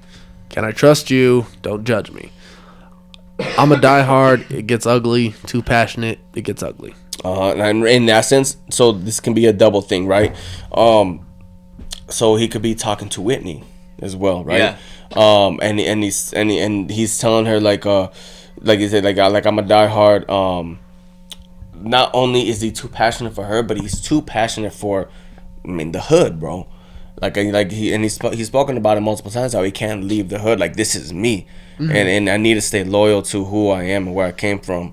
Especially when it comes to Compton, like people in Compton, feel like don't like, how do I put it? And I had to talk with my cousin about this. My cousin's from Compton. He grew up his whole life in Compton. He's still in Compton, right? And we were driving down Figueroa one day. If you're from Compton, Figueroa. And he was telling me how, like, we were talking about music, and he was telling me about how people who like make it but leave Compton and kind of just leave Compton and don't want anything more to do with it, they get viewed as bad. Okay. Right? I can see that. And people in Compton are just like, damn, like, you forgot about it. It's like, don't ever forget where you came from. And then you start to get looked down upon. So, like, he was telling me people in Compton love Kendrick Lamar, but they hate the game. And I was like, damn, they hate the game. Like, for real. I'm like, I felt like Game was like ride hard. He's like, Because all he talks about in every album right? is about But apparently he's just like, no, like, he basically like It's a dropped show. it. Like, dropped them. And it's unfortunate. And then Kendrick Lamar talks about it too. He's like, it's unfortunate that you guys will not ride with me if I move on. But the point in getting out of Compton is to move on. It's like you guys are contradicting yourselves when like you want your people to do good, but you don't want them to leave. Yeah, and it doesn't make sense. Like, do you want me to do good or not? Because if you're holding me back, then you're not helping me grow. Yeah, because like those people saying that stuff won't do anything themselves to get themselves out either. You know, they just yeah. I completely understand. A lot of people just feel abandoned in that aspect. I lost my way. So, wonder where I lost my way. Been waiting on your call all day. Tell me you in my corner right now. When I fall short, I'm leaning on you to cry out. We all got enough to lie about. My truth too complicated to hide now. Can I open up? Is it safe or not? I'm a little afraid you relate or not. I mean, like I said, this is it could be him talking to Whitney, and like I said, the way that I understand it is him talking to God. It's a double. He's obviously confessing to his wife, like, damn, like my life is out there. Everybody knows about my life. Everybody listens to my music. They know what I'm doing. There's no reason to hide it from you anymore. There's no reason to lie to you anymore. Like, it's like, can I open up? Is it safe? Not like, can I tell you? Like, you know what I mean? Yeah. And it's like I said, it could be the same thing with God. Like, he's questioning, like, damn, like, why am I even trying to hide all this when like you already know what's going on? You know what I mean? Mm-hmm. And he's like, okay, like, can I open up now? Like now can I expose myself? Yeah. And it kind of goes back to when we're talking about toxic masculinity, fucking whatever the masculinity. Jesus. And then have faith a little. I might take my time. Ain't no saving face this time. And then we'll only go over the chorus one time, real quick, just because it's by Blxst. Right. I'm assuming that's how you pronounce it. Yeah. Okay. I hope I'm not too late to set my demons straight. I know I made you wait, but how much can you take? I hope you see the God in me. We went through the chorus. Are you going through it again? Yeah, I talked all about the chorus. Oh, shit. I didn't see it. Come on, well, man. That's all we're doing then. Come on, man. We got the shimmy, shimmy, cocoa pop again. And then verse 2. I got some regrets, but my past won't keep me from my best. Compton. Subtle mistakes felt like life or death. I want to see my family stronger. I want to see the money longer. Exactly. He wants to end the curse. He wants to continue this legacy that he has started. And again, like when he talks about his past, it's the same thing with Compton. Like this is almost like they don't want that, like they're holding them back and type of, yeah, all absolutely. that shit. He's just like, no, like I want my bloodline to keep growing. Yeah, I'm not trying to be here no more. You know that I'd die for you. I get emotional about life. I just fucking picture Ben Shapiro reading these lyrics now. It's not doing good for me. Oh my god, that's who you sound like. Oh no, it's so awful. You know that I'd die for you. I get emotional about life. The lost ones keeping me up at night. The world be reminding me it's danger. I'll still risk it all for a stranger. If I told you who I am, would you use it against me? I think we're good on that. We can move on to the next song, right? Yeah, that's about it. Yeah, because I mean, the rest of it's pretty self-explanatory. Just explaining what he would do. The whole thing. Father Time. Now this is the first song that made me cry, bro.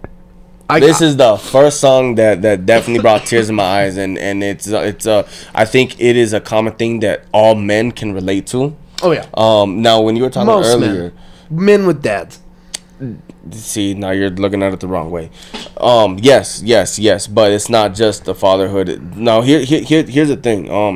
I know you were talking about earlier. I think you were talking about this song. You're like, oh, like I thought his dad was good, right? Yeah. Now this is what I said. We'll get to it later. I don't think he was talking about his dad necessarily. He's talking about men in general, and the same thing with toxic masculinity. That's kind of what I got too. Yeah, right. He's like, this is how we are taught as men. Yeah. Let's see. So he's talking about how he came from generation. So he's talking about where he came from, Compton, right? Invasions, and daddy issues, and just really talking about what his experience was and where he came from. But he talks about what like the typical dad expects from their son. Yeah. Right. And it's damn, we have to go through the whole thing because I don't forgot everything. So. Well, we'll start with verse 1. Well, do you want to go with the intro or you want to go verse 1? I mean, that's self-explanatory. Yeah, I mean, the intro is the intro. Get some therapy, talk about it type of thing because yeah. Okay. So, verse 1, I come from a generation of home invasions and I got daddy issues. That's on me. Everything from four walls had taught me, made habits buried deep. That man knew a lot, but not enough to keep me past them streets. My life is a plot, twisted from directions that I can't see. Daddy issues, ball across my head, told me fuck a foul. I'm teary-eyed, want to throw my hands. I won't think out loud. Mm-hmm. Exactly. Look, right. See now, right there is. So he's saying, okay. So it seems like he's talking about playing catch with his dad. All right. Daddy issues, ball across my head, told me fuck a foul. I'm teary-eyed, want to throw my hands out. I don't want to think out loud. So his dad's shitting on him basically, like damn, like man, you can't catch that fucking ball, boy. Or you fucking come on, man. And he's serious. He's emotional, but he wants to throw hands, but. We were taught not to cry. Like, put your fucking emotions aside and throw the fucking ball right type of thing, right? Yeah. That's what I took from that. Then like I said, something that most people grew up with is tough. Thug it out. Be tough. No, right? Trust me, I got that too. It's just... A foolish pride. Exactly. A foolish pride. Why can't we open up type of shit? Yeah, no, I get that. For sure. Yeah. Just trust me, my dad was the same way a lot of the time. It was... Oh, yeah. Unless it was in front of my mom. In front of my mom, it was, oh, let's be sweet. When it was me and my dad, it was, no, you need to fucking pull your pants up and get the shit done. You can't sit here and dick around. You ain't going to get nowhere in life that way. Yeah. Especially with football. Football was the hardest part for me. Yeah, right here says daddy issues made me learn losses. Because you're never going to beat your dad, right? You're never going to beat your dad at anything. And when your mom is that sweet one, she's trying to tell your dad, yo, the boy is, like it says, mama said boy is exhausted. She's trying to tell him, like, hey, like, take it easy on him. And he said, nah, go fuck yourself, right? No, because my boy needs to be tough. Yeah. Toxic, bro. Toxic as fuck. I hate that Especially shit. when life's a bitch, you could be a bitch or step out there marching. Exactly. And bro, and this is what I'm saying, like, this is something that hit home. Because like my I didn't hear I love you from my parents until I became a grown man and moved out. Never heard my parents say I love you. Never got a hug from my parents. Nothing like that. And it's not that they don't love me. I know that they love me. They just show in a different way. It's exactly. Not, The way my parents expressed their love was you got food on your plate and a roof over your head. Be grateful, right? Yeah. I grew up strict as hell. My parents didn't let me do shit, right? And so it's like, and what's crazy is, you know, that like I said, that's how they express their love. They tell me what I have and everything. But now as a grown man, I'm that's fucked up because as my parent, you're supposed to do that for me, type of thing, right? Yeah. Like my parents didn't teach me how to love. Therefore, it helped me. They made it to where I struggled a lot knowing how to express love, you know, and knowing how to open up and shit. And that's where it comes from, is from our dads. Right, we're so tough and we're so closed up and we don't open up because that's what our dads taught us and that's what their dads taught them and that's what that you know, so on and so forth, right? And that's the kind of a thing to where like when you recognize that shit, that's like in a way kind of a good thing because now like when you have kids now you're like it's gonna be different. It's gonna be different, right? And that's why I feel like that's exactly what I feel like this entire song is about. It's like, yo, like he talks about daddy looking for I love you feeling. This is on verse 2, by the way. Looking for I love you, rarely empathizing for my relief, bro. Exactly what I just said. Yep. Exactly what I just said. My parents, I love that you and your parents tell you I love you all the time. You know what I mean? I have never left the house. Bro. The first time I ever heard this dude on the phone, get off the phone, like, okay, I love you. Bye. I was like, you told your parents you love them? I was like, that's weird. Like, it was so weird to me. I was like, I don't tell my parents that. It's one of those things that was so normal to me. Even when he was like, I was like, it's just how shit is, dude. That's like it's so normal to me. Yeah, like I had two ways about it. Like my parents always expressed love to me, but I knew what love was from like that aspect, but I didn't know what love was in a relationship because my parents' relationship for my whole life was so toxic almost the whole time where I still don't know what that is. This is the most diverse like round of fucking like parental relationships I've seen, except for like we're missing someone with a one parent household in here. That's the only thing, because both of our parents are still together. His parents showed a little bit more love, or didn't show as much like physical love. Mine showed it all the time. Yeah, you got that kind of in between. Yeah, I have. My parents were together until I was 18, but there was so much time in between that to where it was never like happy ever, really. Yeah. So it's like always toxic. We all three of us have definitely grown completely different when it comes to that's interesting. I like that. It's something. But as far as me and you, like it still came like to like the same conclusion. You don't know what love is. Yeah, oh, absolutely. Yeah. That's the one thing I will say. That's the one example I will say I did have the whole time. Yeah. I'll say the whole time I knew you, I never saw your parents even hug. Like that's something my that threw me off. my parents show each other love to each other differently too. My parents are so it's much more weird, private, man. They're very different. But my parents are from fucking South Central. They're from LA. They're from where around the area where Kendrick is from. So I feel like for me it's a common thing. You know what I mean? And that's why I feel like that's why I can relate to Kendrick and his music so much, because I grew up the same way. Yeah. Not in the same type of area, because thankfully my parents took us out of the area so that we wouldn't have to grow up in there. Oh yeah, absolutely. But right here, he talks about like when he scraped his knee, and he toughed it out. And it's funny because when I was 5 years old, bro, I slipped one time and I scraped my knee, and I tried so hard not to cry. And when I didn't cry, I was so proud of myself, because I felt like I was like, yeah, like I ignored pain. Yeah, like hell yeah, right. And he talks about hid my emotions, never expressed. Motherfucker, me too. You know what I mean? I'll be never honest, express myself. Hell no. Thomas scraped his knee last week, and he's crying, and I was like, "You're fine." Like, it's something I don't even think about at this point, but it's like it's the way I grew up, and it's the mental aspect, especially with a kid, where like psychology tells you if you freak out when a kid falls and hurts themselves, they're gonna freak out. So I try to play it off the different way and be like, "Oh no, you're fine. Like, you'll be good." And like he's bleeding and stuff on his leg, and I'm like, "He'll be okay. Yeah, it's fine." Yeah. And then you do think about it, and like I should be more caring and like, "Hey, I'm right here to help you" type shit. But I'm like, I also don't want him to like be a pussy. So you know what I mean? Like you gotta find the you gotta find a hat. You gotta find a silver lining Yeah. in everything. It's hard because you always worry whether or not you're going too far. Yes. So it's kind of crazy. So I don't know why I'm agreeing with you. I don't have a kid. So. Right. The one lyric I will say that kind of fucked me up in this song the most was I had it on here just a second ago. It keeps jumping. So it was basically his mama died, and I asked him when he's going back to work, why he's going back to work so soon. His first reply was, "Son, that's life. The Bill's got no silver spoon." Yeah. Yup. I think that is the type of shit that with the right mind makes somebody be like, I don't want to live that way. Yeah. You know what I mean? And that maybe, I don't know if he says it in here, maybe that was a moment where Kendrick's like, what the fuck? Yeah. I don't want to be a grown ass man and you know what I mean, have to deal with that. Like it's the struggle of like your feelings. And honestly, I'll say this. I also think this is a part where it's, you know what? Fuck it. This is a point where I think men have had it really hard for the last, well, honestly, forever. I'm not saying that women don't have it hard at any point. I get that there's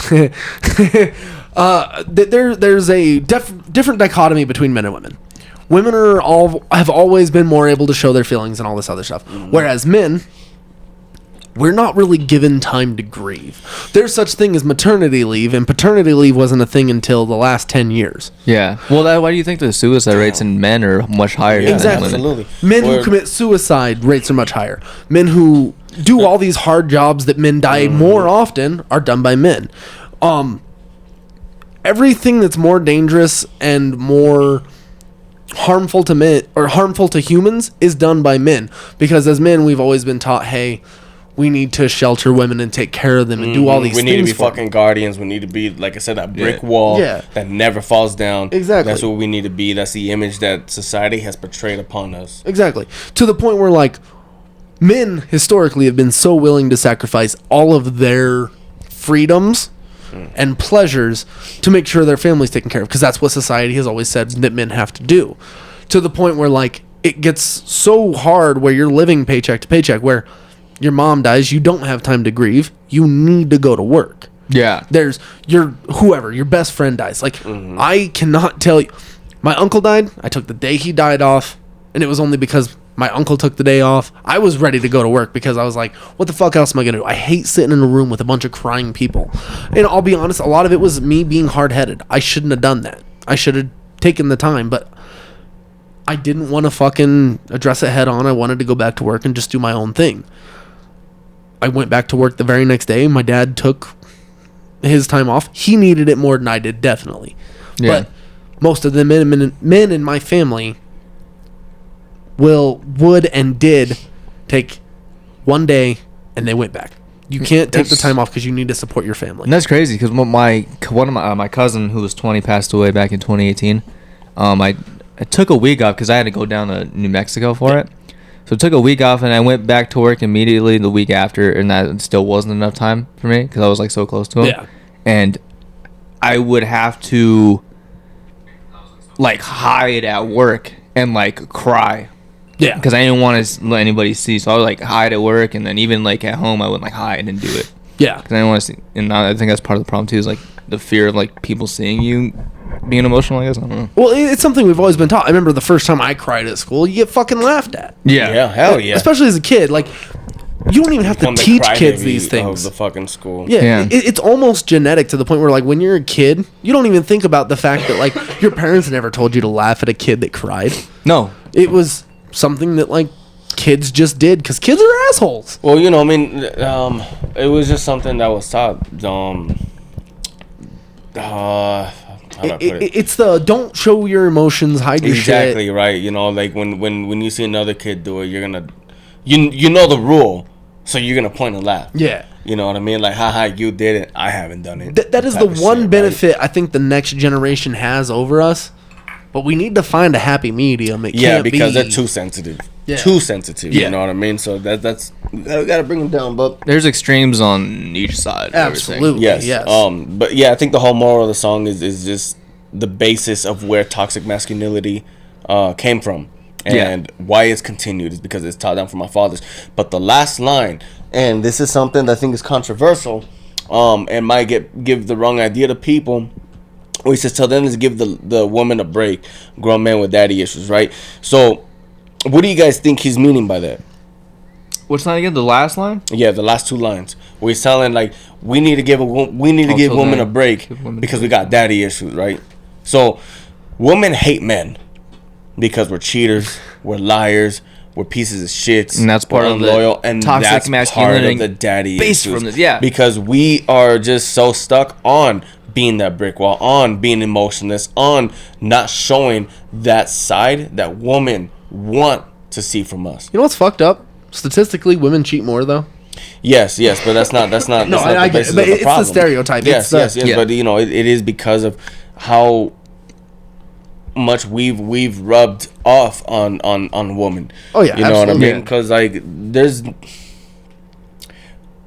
we have put up this image of who we are, and what the world expects from us. That we've hurt relationships because of it. Oh, yeah. Yeah, and You know what I even- mean? And then that creates a brainwash of what every woman expects from a man. Yeah. Yeah, and then that you can even go even deeper than that when like girls have daddy issues when they're younger. If they're used to their dad being a piece of shit, that's what they're gonna end That's up what with they're gonna eventually, and that's expect. just the cycle. And too. I think that's what Kendrick Lamar's saying is like, yo, like we need to work on ourselves and learn that it's okay to open up. It's okay to be a little sensitive, and it's okay to be soft, because that in doing that is what will give women a break. Yeah. You know Yeah. what I mean? That's what I think he's saying is like, yo, we need to change ourselves and figure our shit out, and that way it'll be a lot easier for women to start trusting men again and start wanting a relationship with men, and not expecting, but at least start to see a change that we are finally opening up and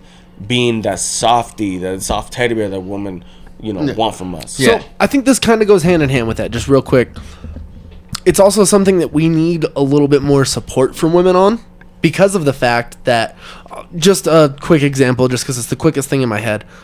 During the Amber Heard and Johnny Depp trial, she literally laughed at this. She said she had such a hard time with dealing with him crying because it was weird to her. Yep. Yeah, And she basically ridiculed him in front of the court because it wasn't normal for a man to cry. Will We need a little Smith bit with of break. Jada Pink, what the fuck Jada is her name? Pinkett Smith. the whole Will Smith Yeah, thing. the whole Will Smith, man. That too. Like, Yeah. the world is making a fool of him. Oh, absolutely. Because he snapped. Yeah. You know what But I how mean? do you not I don't know gonna? if you saw my whole Facebook post about it back when it happened, but that's what I was talking about basically. He Yeah, finally snapped. like the dude snapped, and Yeah. then because again, the world expects men to not show any emotions. They're clowning him for it, and they were clowning on him when she opened up about the entanglement to his face. Yo, yeah, that was you know the what I worst mean. shit I've ever like, seen. And that's exactly where he's getting at. He's just like, yo, like, do you not see what the fuck? Like, is like what this shit is doing to us? That's what happens when you hold that shit in for so Yeah, long, and you something snap, and it's something at the as wrong small as a moment. joke And can fucking break you. And now he's the bad guy. Yeah. And bro, it's just like, yo, if you're conscious and aware, you'll know Jada's bitch ass is the bad guy. Oh, 100%. Yeah. You know what I mean? But if he's you're the in one who close and keeps only standing by locked her. up in fucking social media, then you're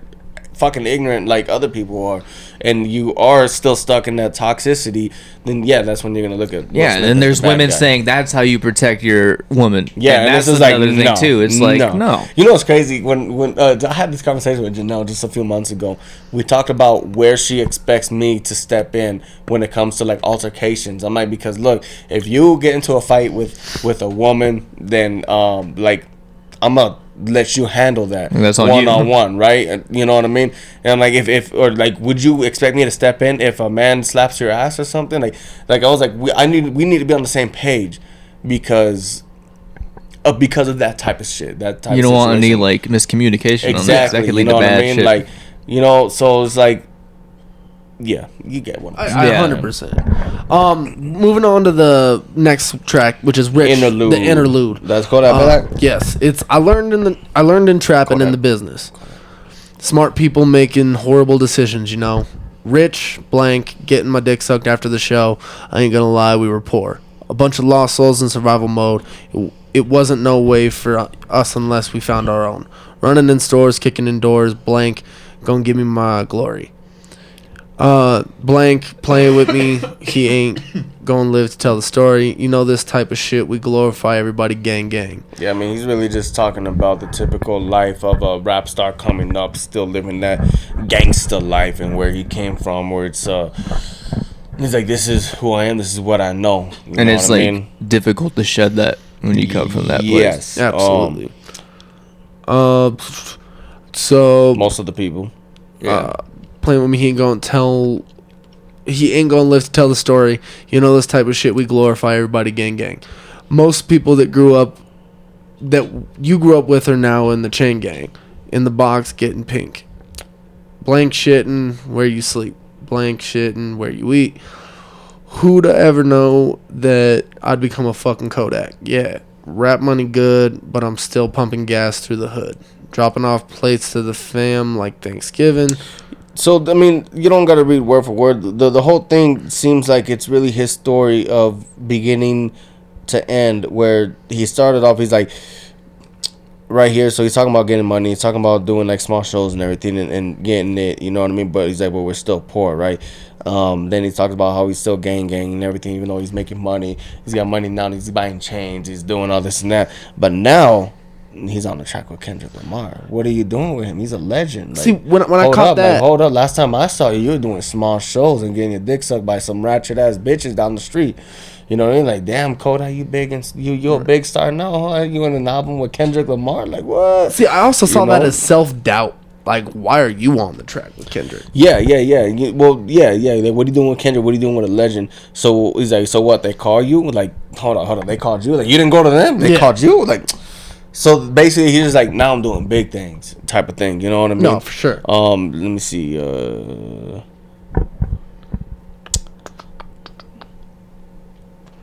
Hard to steal for a meal you can't eat. You know. Yeah, I mean, But all the stuff he's talking about in this song too kind of relates to. We'll get into it when we get there. But Mother I Sober, when he's talking about all these rappers who come from these places, all have underlying issues too that they use all this stuff to mask. Yeah. all that stuff too. Absolutely. It's kind of like it's it's all intertwining. And this one we don't need to stick on too long, anyways, because it's not really Kendrick, anyways. Yeah, it's just But then going on to Rich Spirit, which I'll honestly say off the top is probably one of my favorite songs off the album. So here's the thing. Are we gonna have to do this in 2 parts, or are we going all the way through? It's up to you. So we're not even halfway through. Yeah, because we're getting deep. Yeah, we are. I mean, I'd be fine with that. I'm fine with it. But either way, You see, I gotta. I might have to do a part 2 because I gotta get up in like 6 hours. Well, let's do we'll do disc we'll do one this disc one. episode And then next disc 2 on next week. Yeah. Absolutely. All right. So I was gonna say this is taking a minute. We're already like 2 hours in, And that's fine though, because we need to go deep on this. Yeah, hell yeah. It's a deep album. Yeah. So Rich Spirit. Rich Spirit. We got 2 more songs after this. I really like this song. It's a lot. fucking fantastic. It's probably one of my favorite songs off of the whole like track list. So verse 1. I mean, he's really just talking about how he's taking his baby girl to school and he's praying for her and he's telling her like he doesn't want her to fall into the same toxic shit that these bitches be fucking doing. Yeah. Right. He's just like, damn, like I don't want you to go into that lifestyle of what social media has taught us to be, because he says. Because you bitches ain't never been cool with written testament, painting pictures, put me in the Louvre. Louvre. Is that Louvre? It's a building in France. Yeah. And okay, that's why they don't pronounce it R. Universal shit. I'm in the groove. Like it just seems like he's praying for like I don't want like stay you. Yeah. You It know says what I mean? and celebrity don't mean integrity. Yep. Yeah. Yep. More than 2 M's for a show, but add another 2 whom Lil Man, the big man's, the GT diamond flipping, the kickstand. I think that's, I don't know. I think it like you said, it's him basically showing like all these flashy things don't mean shit. Yep. And he's basically talking about like keeping balance between living the rich lifestyle and still being level-headed. Yeah, absolutely. Yeah. It's one of the biggest underlying themes of the whole album. It's just don't sacrifice you for the glitz and glam. Yeah. Quit playing with me. He said, "Stop playing with me before I turn you to a song." I did that like shit that was one. hard, bro. That kind of reminded me of Eminem, bro. Like, stop playing with me, or I'm gonna turn you into a song, dog. Like, That's what he does. Hell yeah. Because even the title "Rich Spirit" kind of like is basically saying he'd rather be rich in spirit than rich in material. I just like my thing that caught me with the song is, "Hey, bitch, I'm attractive." That's stuff He got always me has so to wrong. yeah, hell yeah. Because in Damn, when he's like, make it look sexy. Element, yeah. If I gotta slap a pussy, yes, I'm gonna make it look sexy. He always throws in like these little funny lines here and there. Yeah, they're fantastic. That shit got me. And then you got Can't the fuck with you no Ugh, more. you I'm ugly. fasting. That shit's fucking funny, especially since So- didn't they just finish Ramasans? Ramadan. Ramadan. Didn't they just finish that? Is it I think Ramadan so. or is it the other one where they It's fast? Ramadan. Is Ramadan? Yeah, I thought it was kind of interesting though. Like right after they finished, like right after it was over, he said, "I'm fasting." So I was wondering, is him fasting? Is that more? So like, I get the literal definition, like actually like fasting food, or do you think it's Fast more food. like him fasting That- the intake of celebrity and the I think intake so, of all yeah. that Like other I'm shit? taking, like I'm More so taking that a way. break from you. Yeah, Yeah. Like I mean, he's been gone for 5 years. You don't hear about Kendrick Lamar at clubs. You don't hear him about partying. You don't hear anything from him. He's one of those artists that when he drops, He's he goes gone. all in, but then after that, he's gone. Yeah, he's gone. Yeah, Yeah. yeah. He- So he I'm fasting. literally- I'm taking a break from all you. Yeah. In this song, I think it's in the second or third verse. He literally talks about like fasting for 4 days, but I don't know if it's fasting or like figuratively fasting. Could be both. Yeah, it could be both. So go to verse 2, and then you got the morality can wait, feedback on low latency. I'm glitching from the face. I see that more as like a struggle with his definition of morality, and Okay. whether or not like he's struggling to the point where like he doesn't even agree with himself all the time. Yeah, and it almost seems like because in multiple songs he references Whitney as like always like ask Whitney. It's like I feel like people won't believe him for whatever he's saying. He's like ask her or whatever. I don't know. Oh, okay. See, and I'll be honest. This is the first time I've ever remembered or like paid attention to the like Whitney aspect. Because for the longest time when people would talk Whitney, like my first thought is Whitney Houston, just You because got me it's fucked up. no. I'm being shit. And, like I get it. I was thinking like he better not say Houston. Like No, it's 'cause a lot of the times, especially like You out of pocket. I know, but like especially in the culture, like they talk about a lot of times, they bring up Whitney a lot. yeah, no, they do, And they do, that's they do. something that it's someone they hold in reverence. It's someone that like is important to that. You're canceled. Probably, but it's just like where my brain went first back then. This is where he brings up his cousin again, trying to sue me like he got the privilege, but I didn't sleep because I got the spirit. Yeah, like nigga, like motherfucker, how dare you? Yeah. How dare you try to sue me, dog? Like what the? You know what I mean? Like it's like I said, and I'm sure there was over petty shit. Like he probably did a lot for his cousin, and like I said. That's kind of a scary thought. Mad. Like I wanted more, you didn't give it to me, so I'm gonna sue you. Because it's like, what if one day when me and Anthony, like, if we pop off big, like, I wonder who's gonna come out of the woodworks then. Yeah, I mean that's just how it is, man. Yeah, that'd be wild. People love to hate you, bro. Yeah, they love to hate you, man. I got people on my own already that show that side, you know. Yeah, I mean, absolutely. That's why they say to work in silence because not everybody wants the best for you. Yes, sir. Next big lyric. What does it say? Frat brother, real brother. We just up the score. Give me a dab, brother. I kind of pay attention to that lyric as like, is that the same line? Where's that at actually? Is that in the third verse? That's the third verse. Yeah, it's the third verse. Okay, so when he's talking about that specifically, I kind of caught that as like finding and being able to differentiate between the real and fake people in your life. A lot of people are only there during the good times, and I believe after that he even says, where's it at? I'm fasting the 4 weeks. Maybe it's on a different track, but basically it's basically him just being like, these people are only here. They're always, oh, I'm right there for you, brother. I'm always. Especially when he says right here, I pray to God that you realize the entourage is dead. Yeah, exactly. It's people are only here, ride or die, when you've been there every fucking waking second of every minute. You have to abandon pretty much everything else for them. Yep. Otherwise, you ain't shit. So pray to God you're not lacking when you off the meds.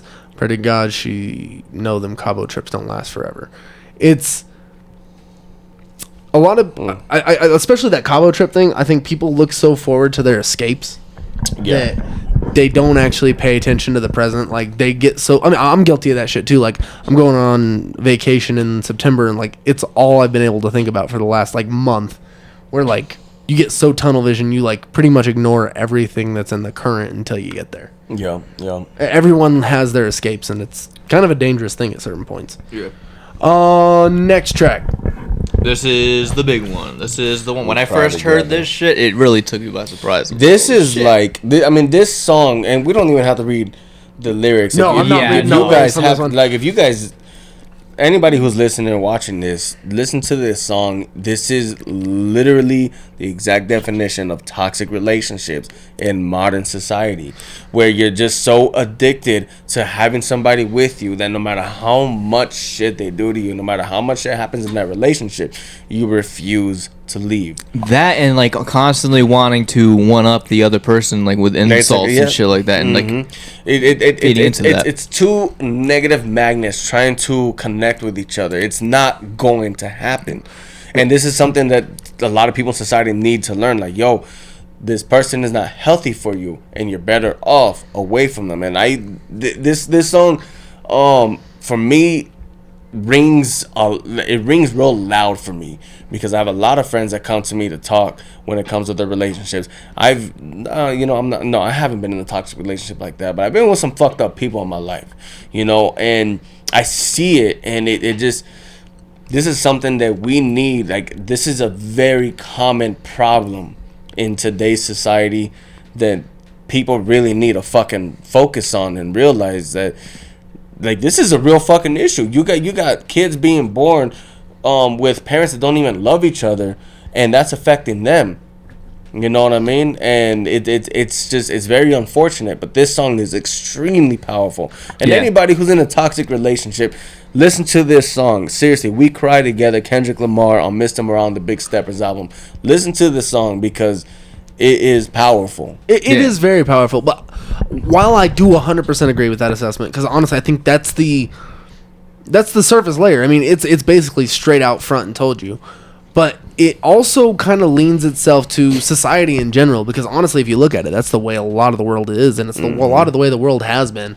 It's a lot more powerful, especially when you do look at it as a relationship thing, because that is extremely violent, extremely toxic. It's putting your hands on a person without putting your hands on a person. Basically. Yeah, and it Like, just shows you that there'll never be a solution in a relationship like that because it's constantly just anger and hate. Yes. Yeah, but then it leads to sex, and then you feel good, but then eventually it's going to go back again. It's just like a cycle. Well, it's the thing. It's something in society we've always tricked ourselves is like, we can be so mad at something, just hypothetically. Yeah. We can be so mad at something we see on the news, and then the government does one thing for us, or whatever does one thing for us, and we're supposed to forget it instantly. Another person, another entity. Companies constantly have to make up to you because they fuck up. Yeah. Chipotle, when they had their whole E. coli outbreak. Other companies, when there's too much lead in the paint. There's shit like that. They constantly have to make up for these things, and then, now we're on good track. We'll make up all this shit. Yep. It's not the only thing. Obviously, this song I do view as much more about like the relationship aspect, but it's honestly something you can look at all of life through. There's always these things that they want to constantly like. You sit and watch the back and forth between people constantly. You watch the riots, the protests, the everything else, and it's a toxic relationship, whether it's person to government, person to company, person to person. It's all bad. Yeah. And then we always compromise our feelings just to make shit better. Yeah, and in terms of the album itself, the fight and whatever is being said on this song can be traced back to songs like Father Time with the daddy issues. It could be traced back to United in Grief because you're like hiding the real issues by fighting and not talking about it. Could go back. I forgot the name of the song. Is it Worldwide Steppers? I'm a killer. He's a killer. She's a killer. You go that too. The same thing. You're killing each other's soul by being with each other, which is crazy because you get taught that love is so powerful that you can overcome anything. You know what I mean? And people have that in their head with like, okay, well, we'll get past it. It's just a phase type of thing. But it turns, days turns into weeks, turns into months, turns into years, and it's consistent and it's nonstop. I know people who purposely either impregnated their lady or a lady got impregnated purposely to fix the toxic relationship. Oh yeah, to trap the person. Well, not even to trap the person. Sometimes yes, to trap the person, but even other times because they think that's what they need in order for them to fall back in love with each other. Type of shit. Well, that's honestly a thing you hear people say sometimes is baby fixes everything. Yeah, and it's so wrongfully taught. Yeah, it's so that is such a toxic thing, and that is such a big problem. And like I said, when you do that, now you're affecting that kid's life, and now that kid's growing up seeing that fucking relationship, and now that kid thinks that's the type of relationship that stays strong. Yep. You know what I mean? And the cycle continues. And the cycle continues. Dude. Absolutely. This song is fucking... And this song's fucking crazy. When I first heard this song, it's not at all like it, but it kind of reminded me of Kim. Me too. Me too. Kim is like a little more extreme, obviously, but like it's like especially the points where they're like, "Oh, you're mad now, aren't you?" Yeah. When he takes her keys, and he's like, "Oh, did I make you upset?" You're trying to fucking egg each other on, man. Like, Like, bro, I've been in relationships where we're trying to hurt each other with words, more and more, and it takes a certain growth to get out of that, like now, like whenever with my current girl right now, Janelle, whenever we get into some sort of argument, when I'm the one talking everything, I'm a lot more calm now, and I'm not trying to add fuel to the fire. I'm trying to calm things down by remaining calm. I don't like raise my voice. I don't get aggressive. I talk logically and calmly, and in a lot of relationships, it does not go that way. One person's trying to like up the other person in a sense of hurt. I'm trying to hurt you more. I'm trying to hurt you now more than what you just hurt me. Oh, and then now that person's trying to hurt you more than what you know what I mean. Oh yeah, for sure. Yeah. It's always been that way. I mean, I'll be honest. I watched it with my parents. Like I watched it with my cousin's parents. My parents weren't as bad as others probably were. But I watched my parents a lot. I wasn't trying to string that crazy experience. I would assume. But like I literally watched both of my aunts go through extremely abusive relationships until they found something that was actually good. Yeah. And watch stuff like that. I mean, I've had fights with my wife. It's never gotten to this extreme, but like, yeah, we've yelled and shouted and shit like that. A lot of it is the mood you're based on when you're starting, but like, yeah, I would hope you wouldn't call each other that word. So, see, I have a really weird... Wait, which word? Oh, that word. No, not that word. Yeah, not that word. We don't say that word in my household. But it's very hard as a kid, I remember staying the night at my aunt's house when I was a kid, and feeling so powerless, listening to her like scream and cry in the other room. Yeah. Like, that shit is rough. Some dark shit. Yeah, it's bad. Like, I'll never forget, like, listening to my uncle at the time, telling his son and me before we went to Casa Bonita to make sure his wife, my actual aunt, didn't cheat on him, and then that was the night he came home and just beat the shit out of her for no fucking reason. Fucking wild. Like, insane. Like, just gross shit. Yeah. But there's a way to handle shit like this in relationships and way to go about things, but like, we all need to be better. Yeah. And there's a lot of room for growth regardless of the relationship you're in, and you don't need to always use your spouse as a emotional punching bag, basically. Yeah, I mean that, or also you just leave that person because you're not meant to be together. Yeah. If it's a heated argument like what Kendrick Lamar goes through in this song, then that just means those two people aren't supposed to be together, and them staying together, especially if you're what's able, more hurtful. Yeah, especially if you're able to dip into points like, I'm gonna fuck your cousin. Like, that's a little yeah, bit far. like that shit, like, you know what I alright. mean? Like, that shit's crazy, man. There's a lot of relationships like that where people should not be together. But I have a very close friend of mine that's in that exact situation. She's always hitting me up at least once a year talking about what she should do. I always tell her, y'all need to leave each other because y'all are killing each other right now. But there must be something about that guy that makes her want to stay. You know what I mean? Yeah, I'm gonna speak out of school real quick, but just based off of like family shit. I really hope I don't get shit for this. My great grandma cheated on my grandpa for. So he cheated first with his brother's sister, or his brother's wife. He cheated. Yeah, He I was like, what the cheated. fuck? He cheated. I know. He cheated on What? His stepsister or some shit? I know, that was so bad. He cheated on his wife with his brother's wife. Okay. Okay. She got revenge by cheating on him with his nephew. Damn, that's toxic. Jesus Christ. That's bad. That's bad. They were married till death. Wow. That's Well, really I get- masking yeah. some shit. Yeah. And then, dude, when I was a kid, you could have never fucking guessed. It's a lot worse when you're young, I'll say that. It hopefully gets better if you're able to make shit work. And at the very end of the song, it ends with Them. Whitney saying, "Stop tap dancing around the conversation." Yeah. Which really seals it and really helps lead into Purple Hearts, which is like the opposite of We Cry Together, because Purple Hearts is about, well, it says in the chorus, "Shut the fuck up when you hear love talking." Yeah. Yeah. And you finally like realize, like, see love.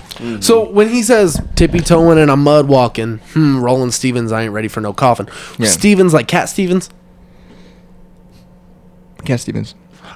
he's a musician. Like, he's one of the more popular like black musicians was it from that back he in the said? day. So it's tippy toeing and I'm mud walking. Roland Stevens, I ain't ready for no coffin. I'm assuming it's like way someone might move on to influence. oh, Roland Sevens. Sorry, it's Roland Yeah, Sevens. Sevens. I'm I was so dyslexic. confused. I was like, hold up. I'm dyslexic. I apologize. Lucky number 7. Yeah, Roland Sevens, I ain't ready for no coffin. So he's basically talking about like he's been lucky. Yeah. Yeah. I completely took that way out.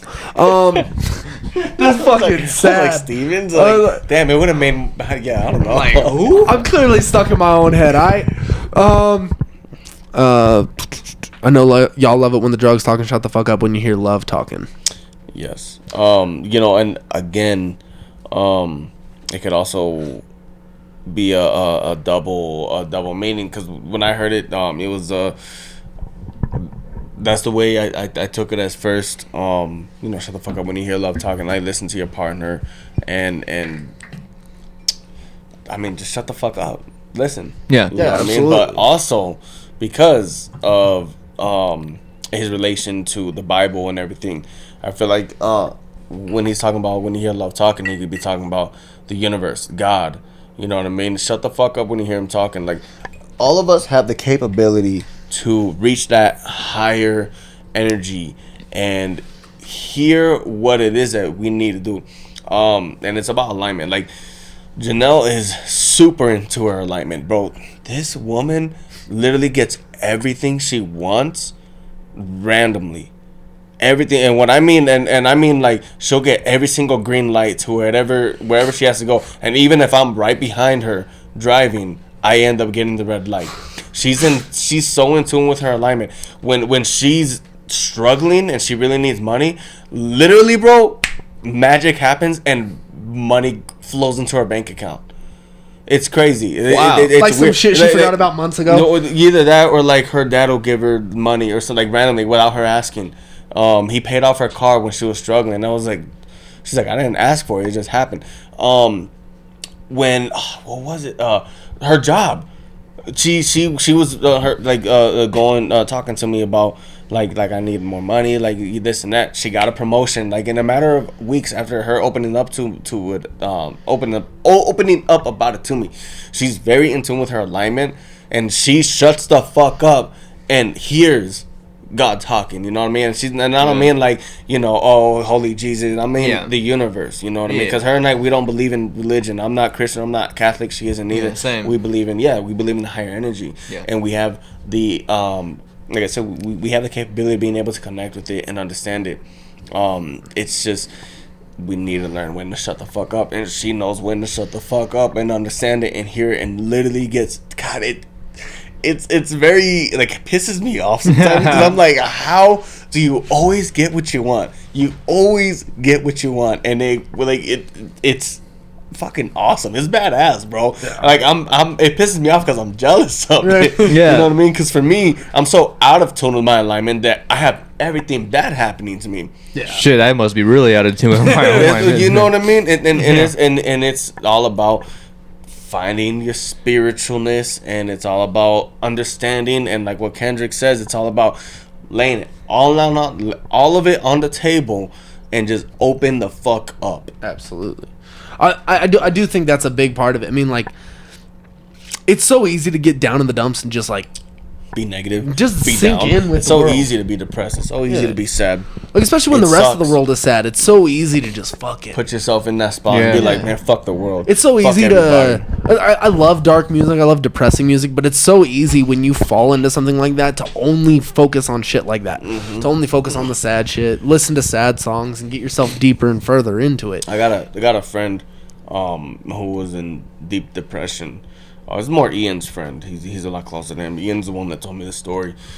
And he was talking about when he finally got out of depression, and Ian had asked him, like, what was it that made you want to stop being depressed? He's like, I just told myself I don't want to be depressed anymore. He was like, I just said, fuck this shit. This sucks. And whatever it was that he had to do to turn it around, he was happy from there on. Yeah. You know, I don't know how he's doing now. You know what I mean? But it's literally a deep decision that you make upon yourself. You know, depression is an emotion. It's a very deep emotion. And just like all other emotions, you can control it. Oh, 100%. You know? It shows you how powerful your mind is. Yeah. Yes. Both negatively and positively. Yeah. I think that like antidepressants and stuff are important for certain people, but I think once you find a way to live without them, it's important to do so, especially if you're able to find that middle ground. But if you can't find a way around it, then it's more important. Antidepressants is bullshit. I think it all depends on the person, because no, I think antidepressants is bullshit. The reason I say this is because from every single person that I spoke to who has taken the antidepressants, they explain it by it numbs you, right? It takes away all emotions, not just sadness, all emotions. Make it to where you don't feel anything. I'll tell you from experience, because I've been on like 3 different kinds. Some of them do, yes, but some of them genuinely make you feel good. Yes, they kind of levels you out. Like it makes your stress manageable. It makes your like intrusive feelings manageable. But you have to have the right pill. Yeah. And I'll tell you this though: if you just like stop taking like completely, it'll fuck you up. Oh yeah, like you really get like depressed. Because I haven't taken them in a long time now. But when I stopped just like cold turkey. And it was bad. You start with withdrawals? So that's what I was going to say. So do you think that's more of an addicting thing to where your body has now become accustomed to needing them? Or do you think it's because you really do need them? Like, do you think like when you get off them, it's because you're still depressed, or do you think it's because your body became accustomed to it? I want to say it's a mix of both, to be honest. Yeah? Yeah. I will agree. I think it's a mix of both because you know me. You know how long I relied on antidepressants and antipsychotics and stuff like that. Yeah. Once I turned 18 for some reason, there was something I was like, you know what? I'm on my own. I'm going to try this. I was still going to therapy and stuff like that. And then eventually I dropped therapy because I'm like, if I'm able to take care of myself and I can figure out how to get through my own grief and shit like that, it's a lot better for me. But I will say for certain people, because there were certain meds I got on where like, dude, I just fucking lost it. Yeah. But then there were other times where I'd find the right combo, and then eventually, sometimes your body gets so used to it that it stops working. So my thought was, I was living on my own at the time, and I didn't want my parent. I wasn't living with my parents. I wasn't relying on my parents. I was taking care of myself.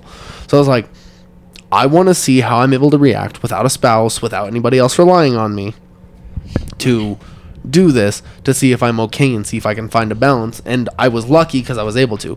A lot of people aren't able to. Some people do have to be on those things till death. I don't think that's the right way to go all the time, but if it's necessary, it's necessary. You just need to find the right combination, because going on what everybody else is going on because it worked for them isn't the answer. You need to... Everyone's body works differently, and everyone's different, but... Okay.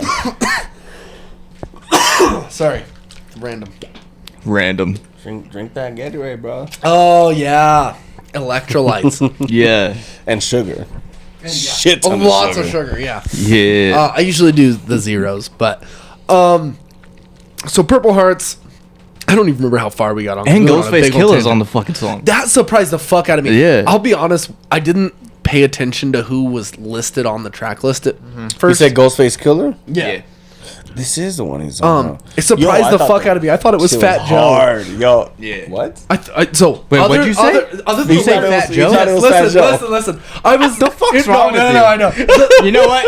Next stop, week, you stop. can't talk with That's the fine. rest of the That's house. perfectly fine. No, the voice. Fat Joe. The Lean back. Shit. All right, no, for real.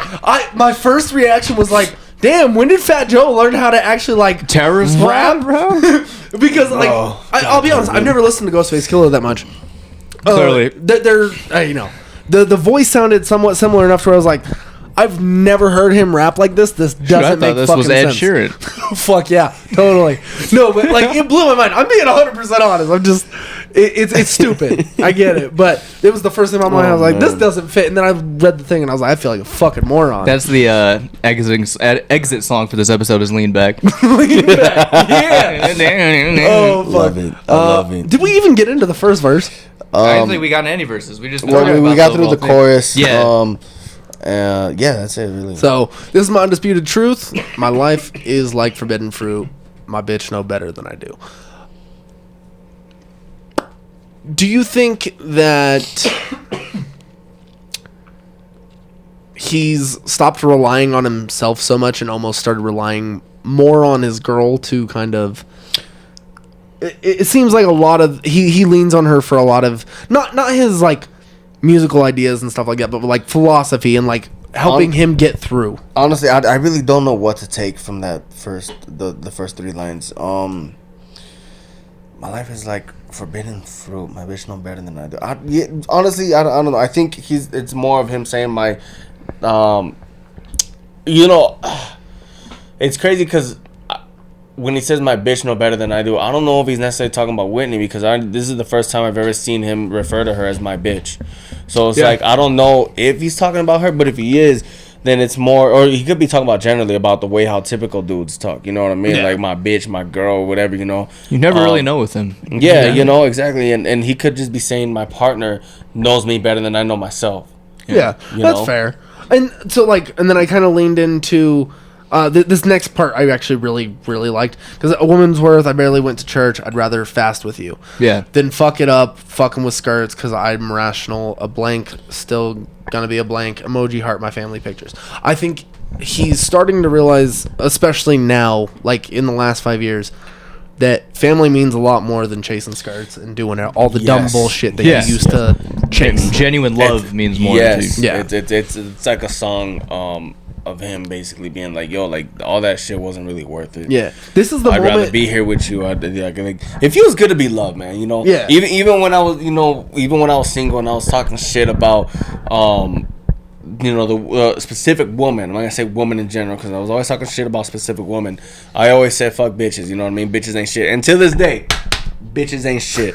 But bitches is a specific category of woman, right? I'm not talking about I don't all think women. it necessarily needs to be women. Like bitches can be No, anybody. but I'm talking about bitches is in specific women because I'm a straight man, so I'm talking about bitches.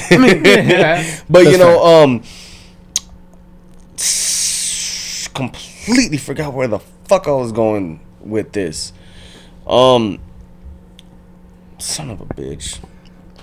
While you recapture it, what I was gonna say is that first part was like the moment in the album where I felt like his outlook took a different kind of vibe. Yeah. Where he really opens up to the idea of like, I have fucked up a lot, and that's what this first half of the album has kind of been about. Yeah.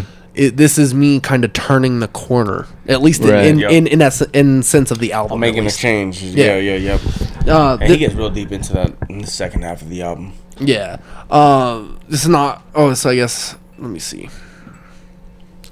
Two stepping away from rappers, I don't trust their true intentions. It also kind of shows that the people he's been around touring with for so Stepping long. away from him. Yeah. Like It's I not said, people he you needs to don't be around. see Kendrick Lamar at clubs. You don't hear about him on the news. You know what I mean? You don't see that from him. Unless that's why they're- he's like, I step away from that. He shit. never Like, I don't even involve posts myself on with social that. media until No. an album cycle. Good. Yeah. Honestly, in my opinion, that's almost the way it should be. Yeah. Unless you have something to promote, I don't get why people constantly have to espouse their opinions on shit like that, because that's just going to cause problems. Half the people are going to But, agree with you, and half people won't. Yeah. It's the way it is. And that's exactly. I mean, Kendrick Lamar stepped away from social media a long time ago. Oh yeah. Since before To Pimp a Butterfly, because To Pimp a Butterfly was literally him stepping away from the world that we are all surrounded by. So it's been a long time since he's ever been close to that. I want to say like right after Good Kid is when he stopped. Yeah, I would assume so. Yeah. You know. I also love this line. He says, "Whole life been social distant, hoes like when you not tripping." Whole life been social distant, hoes like when you're not tripping. Yeah. And that's the thing. Like, if you don't want to involve yourself Look, in these stupid damn, things, see what people I mean? give you shit. I didn't like. I see. I haven't even read this. I ducked the party. Who said they saw me? Exactly what I've been saying. Yeah. You don't go to the clubs. Yeah. He ain't no. Yeah. And you're constantly yeah. clowned on if you're not trying to fit in, if you're not trying to be with the crew, if you're not trying to hang with all your boys or fucking wild out of the clubs, especially when you have that platform. They're gonna judge your life for a couple likes on the double tap Instagram and shit. Patient Double life tap. flaws, bless them twice, and they'll bless you back. I think a big thing about that is you put into the world what you get back. Ain't nobody praying for me, There you go. right? Chorus to Seem be like the whole world want me to pray for them, but who the fuck praying for me? That's my favorite song on that album, Yeah. by the way, Feel. I'm like, damn. I do love the chorus on this one too. It goes fucking hard. We already went over it though. So verse 2, is this the one about getting her ass ate, or is that the next one? Does that count me I out? don't know, but I definitely stand by her. If you don't love her, you ain't eating her ass. Bro. If you I'm love sorry, your girl, dog. you eat her I ass. don't love anybody enough to do that shit. If you love her, you'll eat her ass. Dog. I wouldn't eat If anything's you love ass. her, you'll eat her ass. The only thing's ass I'll ever eat is a pig. What? Ham. That's damn. That's unfortunate. Just stop Yo. right there. Ham, bro. Shout out Kendrick Lamar. If you eat her ass, No! if you love her, you'll eat her ass. If you love No! her, you'll eat her ass. No, No. but Anthony, he eats a pig's ass. Everybody Oh, yeah, eats pig's ass. Bacon, ham, you name it, bro. It's too late. Damn it. Oh, Shut the fuck up when you hear the ass talking. I want to say this is this that is song, the right? song where Yeah. she says that, I though. would assume so. But it's like the last. This is one of the last lines. So, gossiping about some shit you don't know. Oh, you hoe. When you say it, it sounds so bad. I know. It ain't love if you gonna judge me for my. I don't know where you guys are at. But Yeah, I'm pretty no, it ain't ahead. love if you ain't never eat my ass. Fucking every fucking episode has to have yeah, something it's about like- eating ass in here. It's driving me fucking nuts. Yeah. I mean, it's only right. But hold on, but the whole judging. This is another thing in modern society. Is check this out, man. People judge other people on their past, and when it comes to relationships, like a man wants to judge a woman based off of how many men she's been with, and if it's more than I don't know, probably 5 in most men's minds. They're probably like, yeah, fuck no, like I'm not fucking with you. But You then know if what a I guy mean? does it, it's Yeah, it's okay, right? Yeah. You know, like that's the one thing. Look, Double standards. a lot of people are not ready for relationships because they can't get past specific things, and this is one of the specific things that's such a major problem with people. You know, because it's like, first off, motherfuckers want to use the whole "your vagina is loose" thing, but it's like a stupid cliche thing to say. well, no, but it's the stupidest shit to say because look, bro, because look, there's no such thing as a loose pussy. Because scientifically, the pussy shrinks back down to the side. So that's just a weak ass fucking excuse that you're using. You know what I mean? No, shut the fuck up. What it comes down to, when you hear the vag what it comes down to is competition. Men don't want a girl that has slept with a lot of men because they'll feel insecure. No, yes, because there's a chance that one of those guys are probably fucked her better than you did, better than you ever will, right? But it's like, if you can just get past your daddy issues, right, and learn how to love a woman properly, and fuck everything that she's been through, fuck everything that you've been through, confess and be open with each other, be honest with each other, and love each other no matter what. Because what happened before does not fucking matter. What's happening now is what fucking matters. Oh no, 100%. I'm not worried about how many women or how many men a woman has slept with. I saw I'm just objections worried in your about, eyes the whole time. Well, it was more about how many women a woman has slept with while I'm with the woman. Yeah. You were like talking with your hands. You're like, Yeah, I know, right? I mean, like Ricky Bobby. just You like got some this. healing to do, my brother. I'll say this. So like, I agree with the whole like vaginas feel the same regardless until you've been cheated on during a relationship. Then it do feel different. Yeah, okay, yeah, But but that's that's a different not that's a different it's a thing. That's whole not the same nother bottle. topic. That's not the same It's a topic. whole nother That's a reason. completely It's a different whole thing. nother thing, That's man. dysfunctionality and that's toxicity. That's what we talked about earlier. Yeah. You know Or what I mean? hydrocolonic. It's one of That's those a things whole where nother thing, man. If somebody does you so Rabbit. dirty, like, fuck that, you know? But at the same time, bro, again, Anthony, don't forget, man. It ain't love if you ain't eat her ass, dog. That's like the fucking message. That is for our gonna be the podcast motto. overall. Yo, that should The be the title? title. It If you ain't eat her, It ain't love if you ain't eat my ass. It ain't love if you ain't eat her ass. True. I guess I've At the never same loved time, no, anybody. I'm not letting you know eat my ass. No. I ain't never loved anybody enough to. You want to dish it out, but you don't want to. I know, right? That's very hypocritical of me. Yeah. I ain't never. Nah. I'm sorry. I don't love nobody apparently because I ain't willing to eat no ass. Do it Hey. tonight. No, I'm good. Bro, all you do is. I mean, you're down there already, aren't you? Jesus Christ. That's Jesus just Christ, around the that's corner, my exactly. guy. Jesus Christ. Just around the corner. Oh, No. Tell you No. what, pussy has more flavor than ass does. I would 100% agree. Yeah, And I ass has prefer it. no flavor. I would prefer Ass the. is like, has no flavor. If it has flavor, then she needs to wash her ass more. Yeah. That's the only thing. If it's got flavor, baby, go fucking shower. I'm trying to Scrub like that shit. relate it to something like Skittles and M&M's. I can't do it right now. I'm trying to figure out what you would equate it to. All right, moving on with the song. You know, I don't think I don't really care too much about going through Ghostface Killah's verse because we're talking don't about either, Kendrick yeah. Lamar's story. Here's the thing. Why do you think it's called Purple Hearts?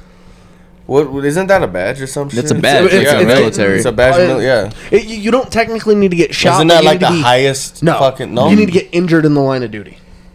Getting shot, getting your leg broken, So something like Maybe that. they were injured. They were injured, and we cried together. And now, Yes, he yes. received the Purple Like Heart. what he said, you know, forget everybody's past. Like I don't care. Yeah, Yeah, good fucking shit. It's beautiful. Yeah, that was good fucking thought beautiful. process. There's a lot of thought to a lot of the titles alone. THOT thought. A lot of thoughts in this album, bro. I mean, yeah. There's a lot of thoughts on this world, dog. There's a lot of thoughts in this world. I got a cup in my pocket. There's a lot of. Do what? You got a cup in your pocket. I got this drink in my cup. Look at this cup in my drink. Pull Man. up, drink, headshot, drink. No. No, I kind of fuck it. Let's finish this shit. Let's keep it going. Holy Let's shit. keep it going. Fuck it. Let's keep it What? going. Okay. I would, but my wife's on her way because you said She's on her way. yeah. Because you told me to Damn. dog. Well, plus I gotta eat too. Plus, I gotta eat too. All right. So we'll roll with this last one. Is there anything big other than those themes that we got out of this? How did my phone die? You didn't charge Because we've been on it the whole fucking time. That's probably true. My main takeaway from the first disc was grow the fuck up. I don't even fucking know. I'll say I think my Grow biggest up, thing I think. from the first disc is, or first half of the album is, learning from your mistakes, learning from the shit that you fuck up with, and not living in it. Make adjustments, fix the shit that you don't agree with, Yes. and don't just be part of the flock. Yes. Yep, that's exactly what I mean by shut the fuck up or grow the fuck up, my bad. I was like, Hey, what? I think the first half of the album is trying to get people to be aware of what's going on in modern society. Wake up to what's real and forget about all the bullshit. Fuck toxic masculinity. Fuck toxic relationships. Fuck social media. Fuck fuck victimhood. Fuck all that shit. Look at what's real. Pay attention to it and grow. Yes. And then we will finally seek what it is we are all looking for individually. Yes. I Yes, think for me, 100%. like in simple terms, the first half is like finding peace through healthy grieving, finding it through growing up, as you said, and finding it through learning how to find love and listening to it in Yes. whatever form it comes to you. Shut the fuck up when you hear love talking, people. Yeah. there you go. I swear to God. I swear, like, that is the most clear anybody can be when it comes to trying to find the answers to your questions, right? Yeah. You know, people pray and they ask, and I also have fallen into this where I've had the answers thrown at my face. You know what I mean? I've asked the universe questions. What should I do next in my life? And I've been given opportunities that were supposed to lead me in a certain direction that I didn't take because I didn't see it. I was being ignorant. Yeah. You know what I mean? Or sometimes you see it, but you feel like for some reason It's not the right it's not the one. right, or you don't deserve it, or some shit. Yes, Yeah. right? So yeah, everybody, yo, shut the fuck up when you hear love talking. Yeah. Pay attention to what's really going on. If you're gonna be on social media, cool. Be on social media, but don't fall in to social media. Don't believe everything, and don't be sensitive to everything. And don't believe that shit you see on social media is how you're supposed to be. Exactly. Yeah. Be Think your for own yourself. person, guys, and fucking start to learn how to love on yourself. Yeah. Learn how to love yourself, even through all your flaws and everything. Because fuck, man, we're only here once. You know what I mean? I mean, technically speaking, our spirit's here multiple times. And again, Kendrick Lamar talks about it, how he's been on here thousands. He's lived what he said. I've lived like 1,000 lives with 3,000 wives or some shit like that, Yeah. right? Yeah. Fucking crazy. We've been here. Oh, yeah. We've been here before. You just don't remember it. Yeah, right. Because this is like this body that we have, baby. We're just paying rent. Oh yeah. You know No, what I mean? 100%. This is his rent right now. So, yo, everybody, y'all need to listen to this fucking album. Anthony's gonna come back in the next life as Fat Joe, Lean back. but back in time. Jesus. See, this is what I mean by toxic masculinity. Yeah. So, all in all, I will say this album is beautiful. We obviously have the next installment next week. And in my opinion, the best half is the second half. I agree. Yes. There's a lot to look forward to. I have so much.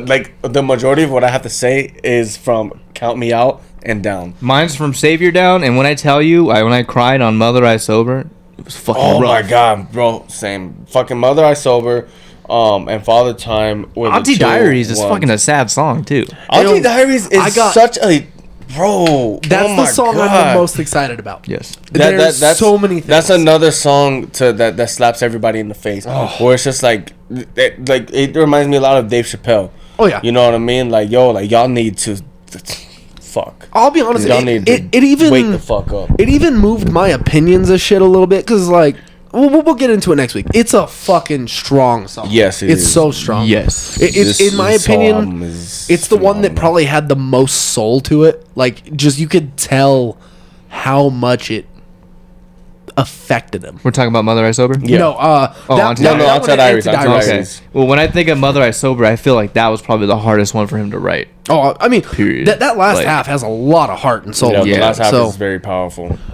we'll definitely dig into that next week. Real quick though, thank you to our guest Nate Medina for rolling through. Yeah. I've been meaning to come by for a minute, man. I've been slacking on them. I'm not gonna lie, you know. We were just looking for a good topic to roll over. Yes, this And is, what better I hit topic? up Anthony on Friday asking what the topic was gonna be about, and I said if you guys are gonna, because they talked about Kendrick Lamar last week, and I was like, you guys are gonna talk about it right now. I need to be on. Yeah. I need to be on because it is very hard to find anybody to talk to about music like this. I'm very Yeah. deep into music, so it's like I love talking about this type of shit, and Yeah. I think I have a good advantage because I have family from Compton. Right. You know what I mean? yeah, I've been in that area. I'm from LA. I'm from Southgate, so it's like I would like to share my perspective on things, and I appreciate you guys for having me on. For sure. This is a lot of fun. I've been wanting to come on here because yeah. I like your guys' podcast, man. I fuck with it. Y'all make me crack up. I appreciate don't know if it. Anthony tells you, man. I be listening, bro. Y'all, I laugh my ass off. I needed to shout you guys out a little more. I've thrown out a few shout outs, but not enough. No, we definitely appreciate it because it's a hard thing to get off the ground, and then, but honestly, dude, this is some of the funnest shit in the world. Just to be able to hang out with friends, spout It's some fun. ideas. That's the most put it on important part recording. is just to enjoy it. Yeah, because otherwise, there's no point in doing shit. Yeah, man. This is a lot of fun. Yeah. This is Hell cool. yeah. I fuck So with this. we definitely got this to look forward to next week, and I'm We're all excited for gonna that. cry next week. Yeah. I'm gonna try to get all the crying out over this next week, listening to the album. So I I don't. was gonna say this will be your second I know. time seeing me cry, bro. Well, That took a long time, bro. Yeah, he's only ever seen me cry once, and it was like last year. Really? Yeah. Yeah. About 2 years ago now, but yeah. Has it been almost? No. How long? How long has Victor been gone? He's been gone for a year and a half. So yeah, it'll So be it's 2 been years almost this 2 year. years. It's been almost 2 years. Right around Christmas. Yeah. That was some rough shit. You've seen me cry a lot more than I've Yeah. seen you cry. You've never seen me cry. Never seen me cry. Justice has seen me cry multiple times. You're right. Steven. No, I never cried in front of Steven either. Yeah, we definitely have our people we feel comfortable in front of. That's one thing Nate, men know. I cried in front of the other Nate. I remember you At the telling me about Chico's. that. Yeah. That was So- a rough night. That's another thing that's important is check on your strong friends. That's Absolutely. Shout out Royce the 5'9". yes. Yeah. That is one of the most important things in life. You'll never know when the people you love aren't going to be here, so definitely reach out, give somebody a hug. It's extremely Yo, be important. open, everybody. If there's anything that you took from this first half of the album is put your fucking pride to the side, put your ego to the side, put all that shit to the side and open up. Absolutely. Hug the ones you love, be with them, and I mean, just be open, man. Ain't nothing wrong with it, bro. Like even Ain't said, nothing there's wrong. We all cry. a reason why he dropped this album in Mental Health Awareness Month. Yeah, absolutely. Holy shit, motherfucker! Yeah. I didn't Yeah. even know it was mental health awareness. Yeah, dude, it's He's thought big. it all out. Yeah, it's crazy. You know what's also crazy? Damn, that's ironic. Every album he's dropped has been in like spring. You're right. Yeah, that is wild. To Pimp a Butterfly, I think was what, late February And I think or that- early March. I think think- that's even Let's more see. prophetic to Pimp a Butterfly because of the whole like butterfly coming out of the cocoon type of thing. And that's right around that time, Would you say To Pimp a Butterfly? Yeah. I want to say early March the release date. because Damn was April, Does it tell you the March date? 16th. Yeah. Mid-March. and Good Kid was February Oh, Good Kid was February. because that came out senior year of high school. I listened to that every day. It's beautiful stuff, man. But I think I'm right on February. with that being said, I was gonna say this is 2012. Damn. Bitch ass motherfucker. we really appreciate you guys watching along and hanging out with us and going over our scrambled thoughts of what this first half of the album sounded like. We had a lot of fun, had a couple drinks, and we're enjoying life. My name is Yeah. Anthony Stevens, Damian Leyva. and our special guest, Nate the Alien. there you go. If you don't mind, follow us on Instagram, Twitter, Facebook, TikTok. OnlyFans. Yeah, OnlyFans. TikTok and especially YouTube. Make sure to like, subscribe, comment. Leave us some suggestions of what you would Show like us some to talk love, about in the baby. future. And make sure to listen to us on Apple Podcasts and Spotify. Like, rate, and subscribe on those. Really helps us reach out to other people, and we really appreciate it. We'll see you guys next time. Peace. Peace. Deuces.